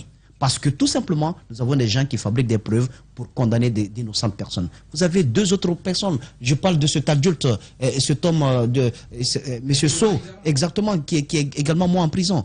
Comment un procureur qui sait pertinemment qu'il poursuit, qu'il est le juge, c'est un magistrat debout, il sait très bien que sa délimitation par rapport au juge, donc le magistrat assis, est très très marquée par la loi. c'est différent. Vous avez deux rôles différents. Vous n'avez pas le droit d'influencer la décision d'un juge avant le procès. Vous défendez avec des preuves palpables. Mais vous l'entendrez dire que le dossier est vide. Fonique, c'est ma cuit. Mais si le dehors, il va à vieux raconte Filimane, vieux Mondou, le papa. Donc, je vous décris tout cela, le professeur Alpha Condé, pour que ça serve de leçon. C'est peut-être pas le dernier grand déballage que nous ferons sur le système judiciaire, mais lui, il s'est particulièrement marqué dans cette histoire de troisième mandat, démarqué dans cette histoire. Je ferme la parenthèse, le cas de véhicules appartenant, je pense, à Adjalimato qui transportait les blessés de l'UFDG lors des manifestations, ce véhicule avait été pris. Ça s'était garé où? Au niveau du tribunal de Dixine. Allez-y poser des questions par rapport à ce véhicule. Qu'est-ce qui s'est réellement passé? Je pense qu'il y a eu trop de victimes. Et ça suffit. Et c'est maintenant que nous pouvons le faire pour que lui, son cas puisse servir de leçon. Bien. Allez, on va ici de partir avec cet élément et derrière, on revient ici en studio. Avec vous, autour du dossier que nous verrons ensemble à l'audience. Je vais vous parler franchement. Moi, je suis quelqu'un direct. J'ai reçu des instructions. Je le fais souvent avec tous les juges ici. Quand je reçois des instructions, je viens leur dire. Souffrez que je vous en parle comme ça, c'est mieux. Et ça va être plus facile à gérer pour vous. On m'a dit, faites en sorte qu'il reste jusqu'après les élections. C'est tout. Je vous dis dans ce dossier, ce que vous avez dit à la présidence, je suis d'accord avec vous. Je vais vous parler franchement. On n'a jamais géré un dossier. C'est la première fois. Et c'est mon habitude. Quand je reçois des instructions, je viens vers le juge. Je dis, aidez-nous, ce que j'ai dit à la présidente. Je dis, moi, je n'ai pas encore travaillé avec Charles. Je dis, Charles a de la considération pour moi, c'est réciproque. Je dis, mais ouvrez-moi la voie pour aller vers Charles pour nous parler de ça. Il dit, bon, je vais gérer pour toi. Et quand elle est revenue de chez Irène, elle m'a appelé. Elle dit, vous pouvez appeler Charles. J'ai appelé, ça ne passait pas. Entre-temps, je suis venu au parquet, vous êtes venu, je l'ai appelé. Je dis, Charles est venu, il dit, va voir Charles. Vous avez parlé de requalification, tout ça. Mais je vous parle. Ce dossier, quand on l'a déféré, il n'y avait rien là-dedans. Il n'y avait rien. J'ai fait jouer mon expérience, je vous parle franchement. Et parce que je vous fais confiance aussi. Ouais. Je sais que vous n'en parlerez pas. Non, pas du tout. On est des magistrats, vous me connaissez. Il n'y avait rien dans ce dossier. Ça, j'ai déjà vu ça. 2 ou 3 feuilles. Ouais. Enquête préliminaire, rien. Ouais. J'ai fait jouer mon expérience. Quelque chose m'a dit, il y a une infraction qu'on appelle divulgation de fausses informations. Ouais. Je dis les propos qu'il a tenus à la radio, comme il ne peut pas rapporter la preuve de ses propos, je le poursuis pour. Ouais. On appelle ça infraction de repli. Ouais. Les infractions de repli, c'est quand le parquet est embarrassé. Mais, et qu'on a dit au parquet, il faut poursuivre coûte que coûte. Ouais. J'ai appelé Fabou, j'ai prié sur Fabou. Je dis, il n'y a rien dans ce dossier. Mais c'était mon expérience, je devais classer ce dossier. Je vous dis, mais monsieur le président, classer ce dossier, là, je ne sais pas. Je ne sais pas, je vous souhaite un jour de venir au parquet. Si je suis à la retraite, vous prendrez le téléphone, vous allez m'appeler. Vous allez dire, monsieur le procureur, vous avez raison. Le parquet, c'est une autre vie du magistrat, une autre vie professionnelle. Donc, j'ai trouvé ça. J'ai compris. Et au moment où on instruisait ce dossier, on m'a envoyé des documents qu'on a tirés sur la page Facebook. Oui, j'ai vu ça. Lui ne savait pas. Monsieur le juge, je vous parle de tout ça, je vous fais confiance. Oui, monsieur le procureur. Quand on m'a envoyé ça, j'ai bondi sur l'occasion. Vous comprenez? Je l'ai poursuivi pour menace. Vous avez vu? Donc ça m'a fait 2 procédures. Oui. Vous avez compris ce qui s'est passé? Vous êtes allé dans le centre de la jonction à la demande du parquet. J'ai dit à la présidente, j'ai dit, Charles est bien. J'ai dit, le seul reproche que j'ai fait à Charles, il pose un peu trop de questions. J'ai dit, mais l'autre jour, il a justifié qu'il veut comprendre. Je dis, chacun a sa pédagogie à l'audience. Je dis, sinon Charles a une bonne police d'audience et il a une bonne présence. Je dis, c'est important pour un président. Je dis, moi-même, j'ai un style. Quand j'ai compris que ça pouvait amener à des incidents entre le président et moi, ce que je ne souhaite pas, j'ai dit au président que ce style-là, je le laisse tomber et que je n'interviendrai jamais parce que moi, c'est mon style pour déstabiliser les avocats. Je fais une petite sortie sans autorisation du président. Je dis, mais président, j'ai compris que Charles n'aimait pas beaucoup ça. Je dis, je ne veux pas d'incident avec quiconque, en particulier avec lui. Je dis, parce qu'il me témoigne beaucoup d'attention. J'ai dit à Charles que je n'interviendrai que sur son autorisation. J'ai dit à la présidente le même jour qu'on a siégé que notre audience s'est passée dans les meilleures conditions. Elle me l'a dit. Voilà. Non. Je dis, quiconque vous dit le contraire, c'est faux. Donc, pour en revenir à ça, vous avez compris.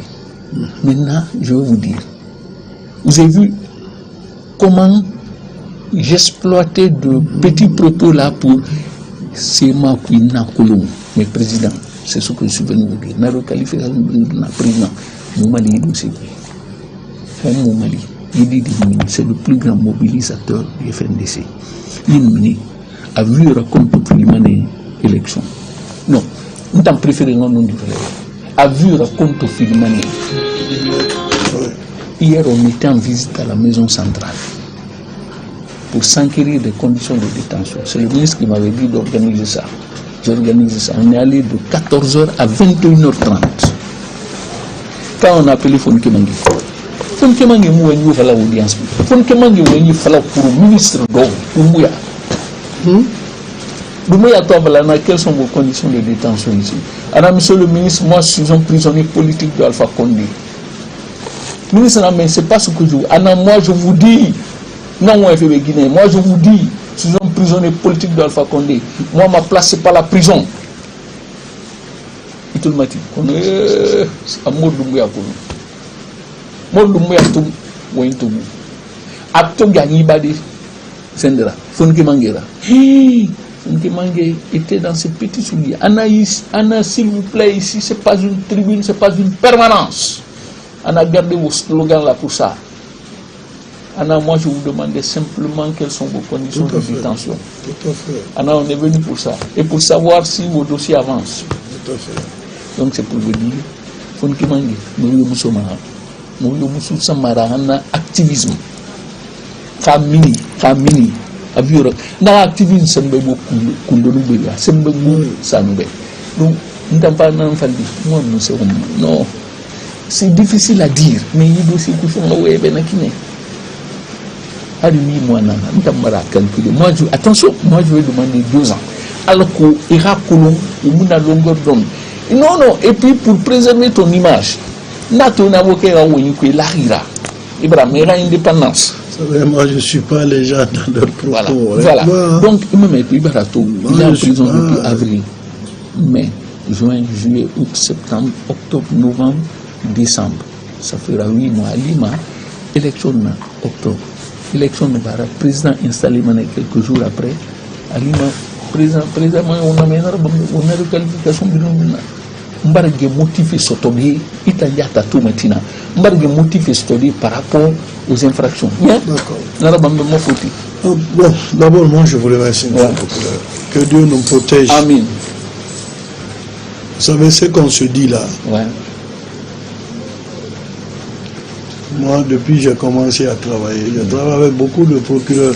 Mais c'est une première. Que je me retrouve face à un procureur comme ça, mon bureau, pour pouvoir échanger autour d'une procédure. Merci. Quand moi j'ai examiné le dossier, j'ai vu beaucoup de choses.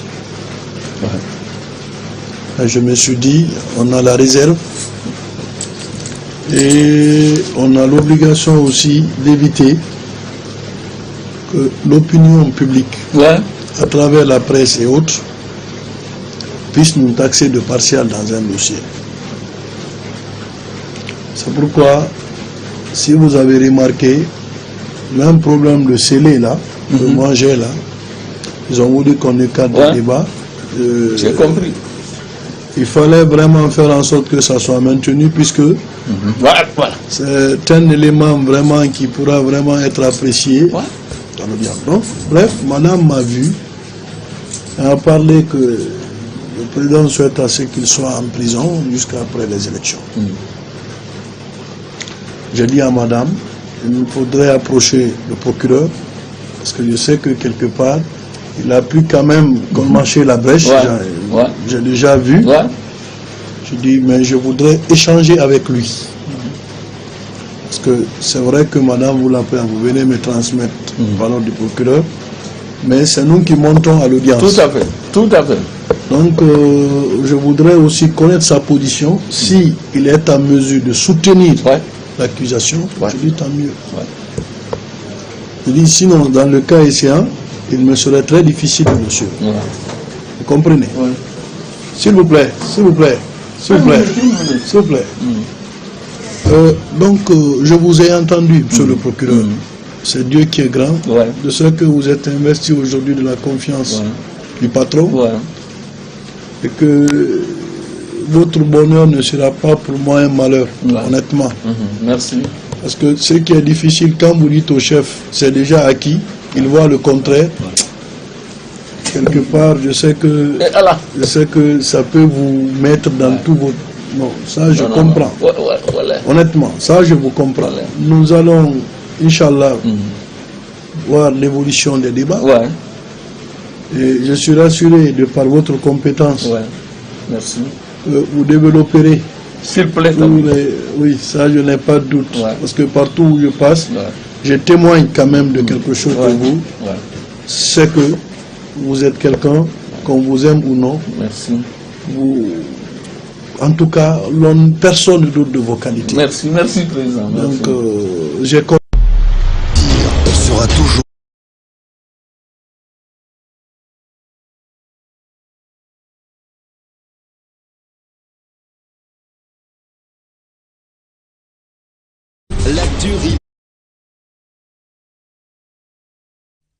Tous les matins sur Radio Espace, mais aussi sur Espace TV. Merci à vous qui nous rejoignez sur cette antenne.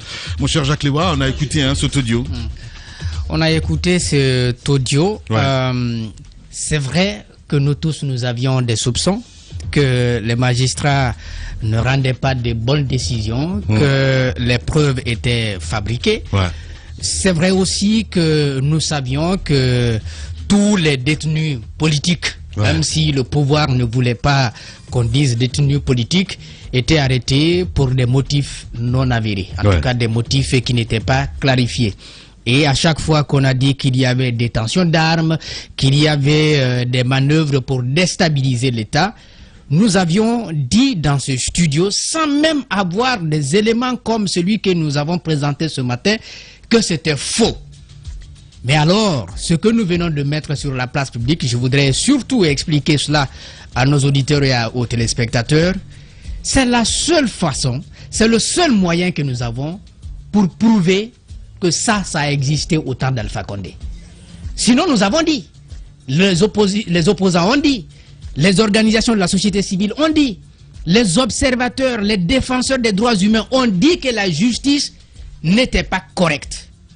Mais nous n'avions aucun élément de preuve pour le démontrer. Alors là, cet élément prouve à suffisance que notre appareil judiciaire a fonctionné sur la base des négociations par les présidentielles pendant ces 10 dernières années.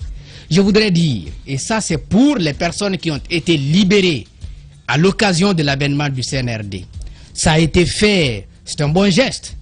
Mais je voudrais pour ceux qui avaient été condamnés, qu'on retourne en arrière, qu'on annule leur peine. Parce que libérer, ça ne veut pas dire que votre casier judiciaire est vierge. Je voudrais que le président du CNRD, à partir de cet élément sonore, puisse revoir toutes les condamnations prononcées par l'appareil judiciaire de notre pays. Je veux faire la part des choses, bien sûr. Ceux qui ont été arrêtés sur des faits politiques, parce qu'ils ont été arrêtés dans la manifestation, parce qu'ils ont été indexés, parce qu'ils voulaient organiser des manifestations et qui ont été condamnés pour ces faits, je voudrais que l'appareil judiciaire annule leurs peines. Bien. Parce que ce sont des peines injustes qui ne reposaient sur rien, sauf sur la base des négociations à partir du palais présidentiel. Bien, allez-y, mon cher Tanko. Je n'aurais pas grand-chose à dire par rapport à cela. C'est-à-dire, cette intervention, c'est-à-dire cet audio parle plus que tout ce que nous dirons ici dans ce studio. C'est juste que par rapport à l'audio, des gens vont se poser la question pourquoi c'est maintenant que nous nous diffusons cela. C'est parce que c'est maintenant que nous avons reçu cet audio. Et figurez-vous, si on avait reçu ça bien avant, même pendant le règne d'Alpha Condé, on l'aurait diffusé. Mais je vais conclure avec ceci. Ndiaye, Sidi Souleymane Ndiaye, il va avoir une mort douloureuse. J'ai appris que pratiquement il n'a pas de famille installée, c'est-à-dire qu'il vit seul avec un chien.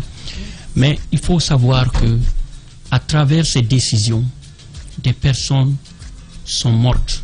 Les grandes gueules. À travers ces décisions, des familles ont été décimées. Il n'a jamais pensé à une seule seconde à ce que adviendrait, c'est-à-dire à ces différentes familles, des enfants. Il a créé des orphelins. Et moi, je conclus en disant qu'il aura une mort douloureuse. Bien. Merci beaucoup, Madame. Allez-y, Madame Hiro. C'est difficile de réaliser que nos doutes se confirment à travers ce que nous vivons aujourd'hui. Et on a vécu tellement de situations difficiles. Moi, je pense à ceux qui ont perdu la vie. À la femme de Roger Bamba, par exemple, qui va écouter cette émission et qui se rendra compte que son mari est mort sur de fausses accusations, sur de fausses allégations, juste parce qu'on a fabriqué des preuves.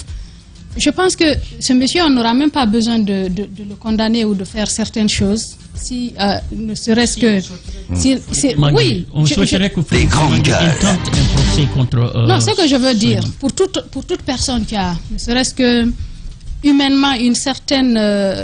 conscience, qui écoute cela, qui parle de soi, je pense que ta conscience à toi seul devrait suffire à te ronger toute la vie.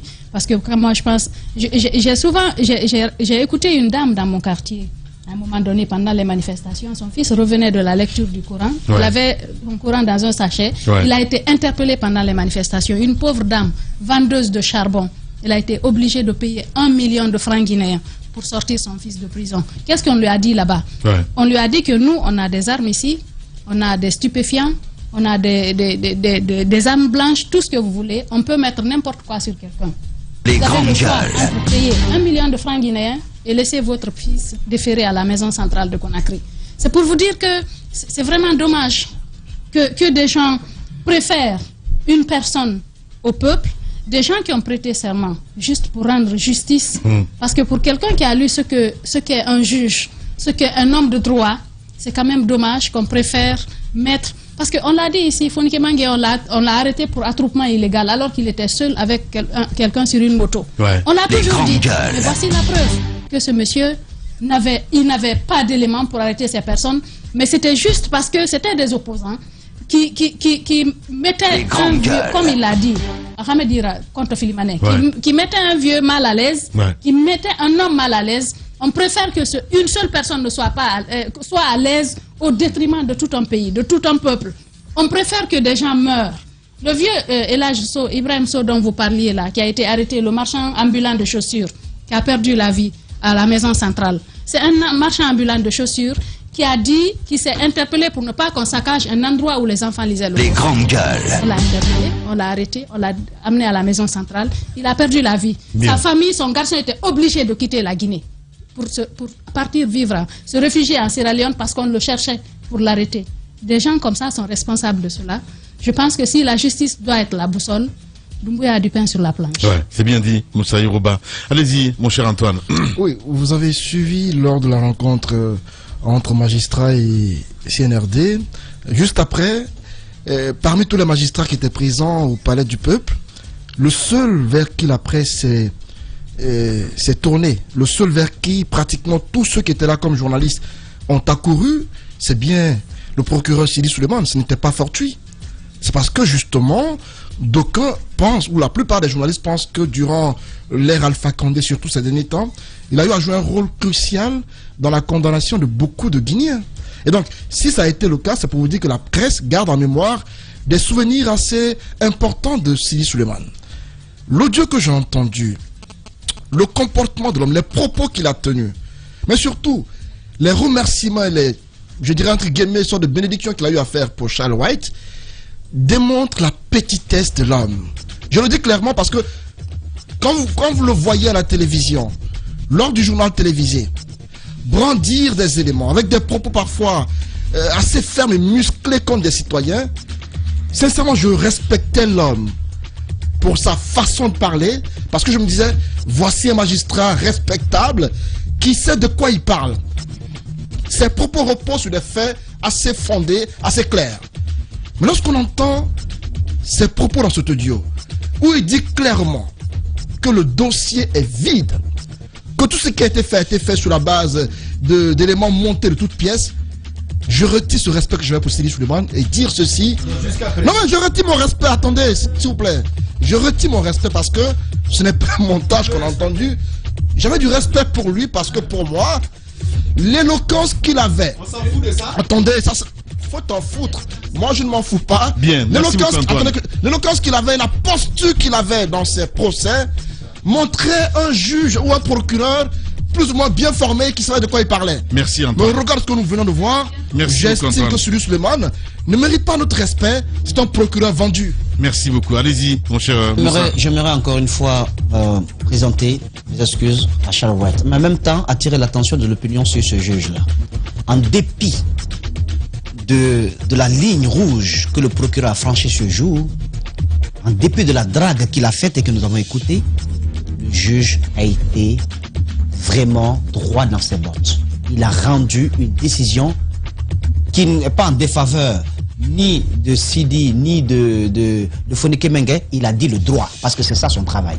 Il a dit le droit, c'est-à-dire que Fonike, à l'issue de ce procès, est sorti libre du tribunal de première instance de Dixine, contrairement à ces cabales, à ces montages que le procureur avait commencé à négocier avec le juge Charles Wright. Donc il a été inflexible, le juge Charles Wright. Je comprends aujourd'hui que lorsque l'opinion le cite en exemple dans notre système judiciaire, c'est pas fortuit. Je dis encore une fois, c'est pas le seul audio.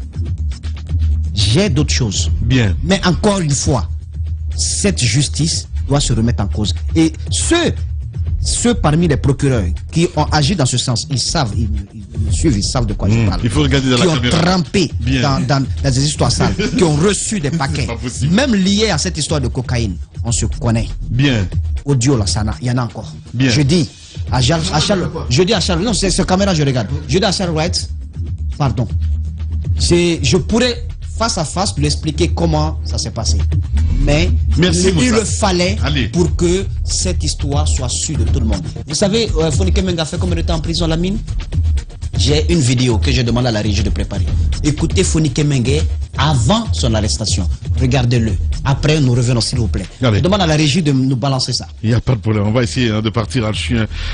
Là, on va dire il a hanté ce matin, Moussa Moïse. Là. Allez, on y va à la régie, si vous êtes prêts. Top, c'est parti. Le peuple qui est autant ministre, Tina Biri, ministre fait à Baragnon, parce que 2020, procès Alpha Condé, le nom Sentina Ramboui, a un discours de nouvel an.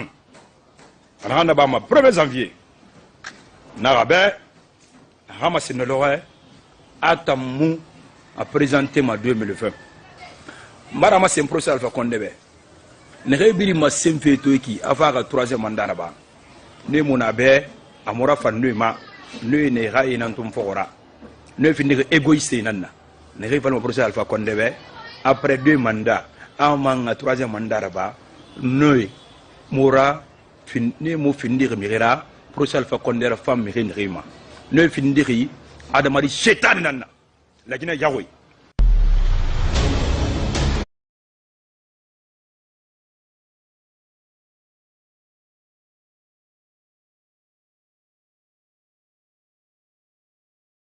Radio Espace. Les grandes gueules. Leur spécialité, c'est la démesure totale. Tant qu'ils ne changeront pas, nous ne changerons pas non plus. Les grandes gueules, à suivre tous les jours sur la radio d'opinion.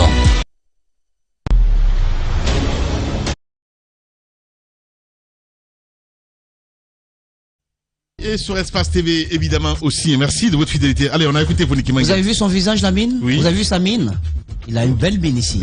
Il n'était pas encore allé en prison. Ben oui. Si vous regardez Foniki aujourd'hui, vous comprendrez ce que cette cabale lui a fait subir.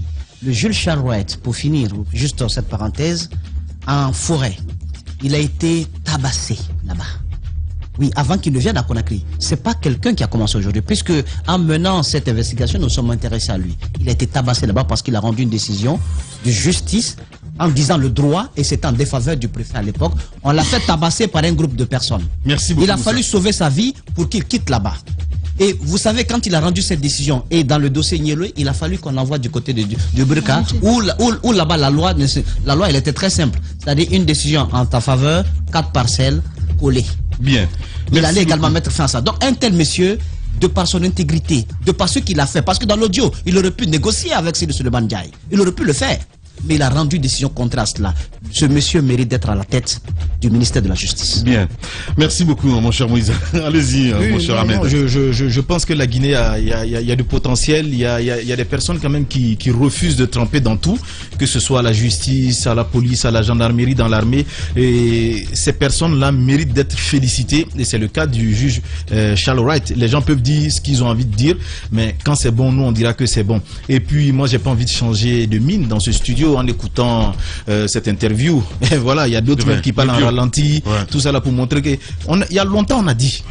Non, mais il y a longtemps on a dit, comme quand on, c'est pas une nouveauté. Il y a longtemps qu'on a déjà signalé ça. C'est juste une preuve pour le public. Mais nous, on savait et on l'a toujours dit. Mais quand on parlait ici, on nous disait non, vous êtes contre Alpha Condé, vous êtes contre le RPG, c'est rentré ici, c'est sorti ici. Ça, ce sont des preuves palpables. Et comme Moussa l'a dit, des preuves comme ça, il en existe beaucoup. Bien. Et dans tous les secteurs, je vous dis bien, dans tous les secteurs de la République. Et nous n'allons pas lésiner sur la publication donc de ces articles à chaque fois que l'occasion se présentera désormais dans ce studio. Merci beaucoup, Ahmed Kamara. Allez-y, Tamba Proclore. C'est l'heure de la refondation de la nation guinéenne. Chacun doit jouer son rôle. Nous, les médias, nous avons pris notre responsabilité ce matin dans les grandes gueules pour faire ce travail-là. C'est un long processus qui a abouti à la diffusion de cet élément-là. Nous avons fait notre travail et je veux terminer en disant au CNRD, au ministère de la Justice qui va être là, à la machine judiciaire, faites le vôtre. Bien. Merci beaucoup, Tamba Zakari Milimono qui a préparé cette émission, assisté de Jacques Lewaleno. Grand merci à Mohamed Diaby, ici à la réalisation côté radio. Merci à Kabino Kondé à la régie, à Mafata Sano, oui, la têtue, Mafata Sano. Merci à notre ami Alassane Diallo Papoutou, l'homme de nuit. Dans un instant sur Espace TV, l'ami Seben vous reçoit avec 19h45. Et sur Radio Espace, vous avez dégusté la playlist. Demain, on se retrouve, si tout va bien, si on n'est pas allé en prison. Allez, prenez soin de vous. Au revoir.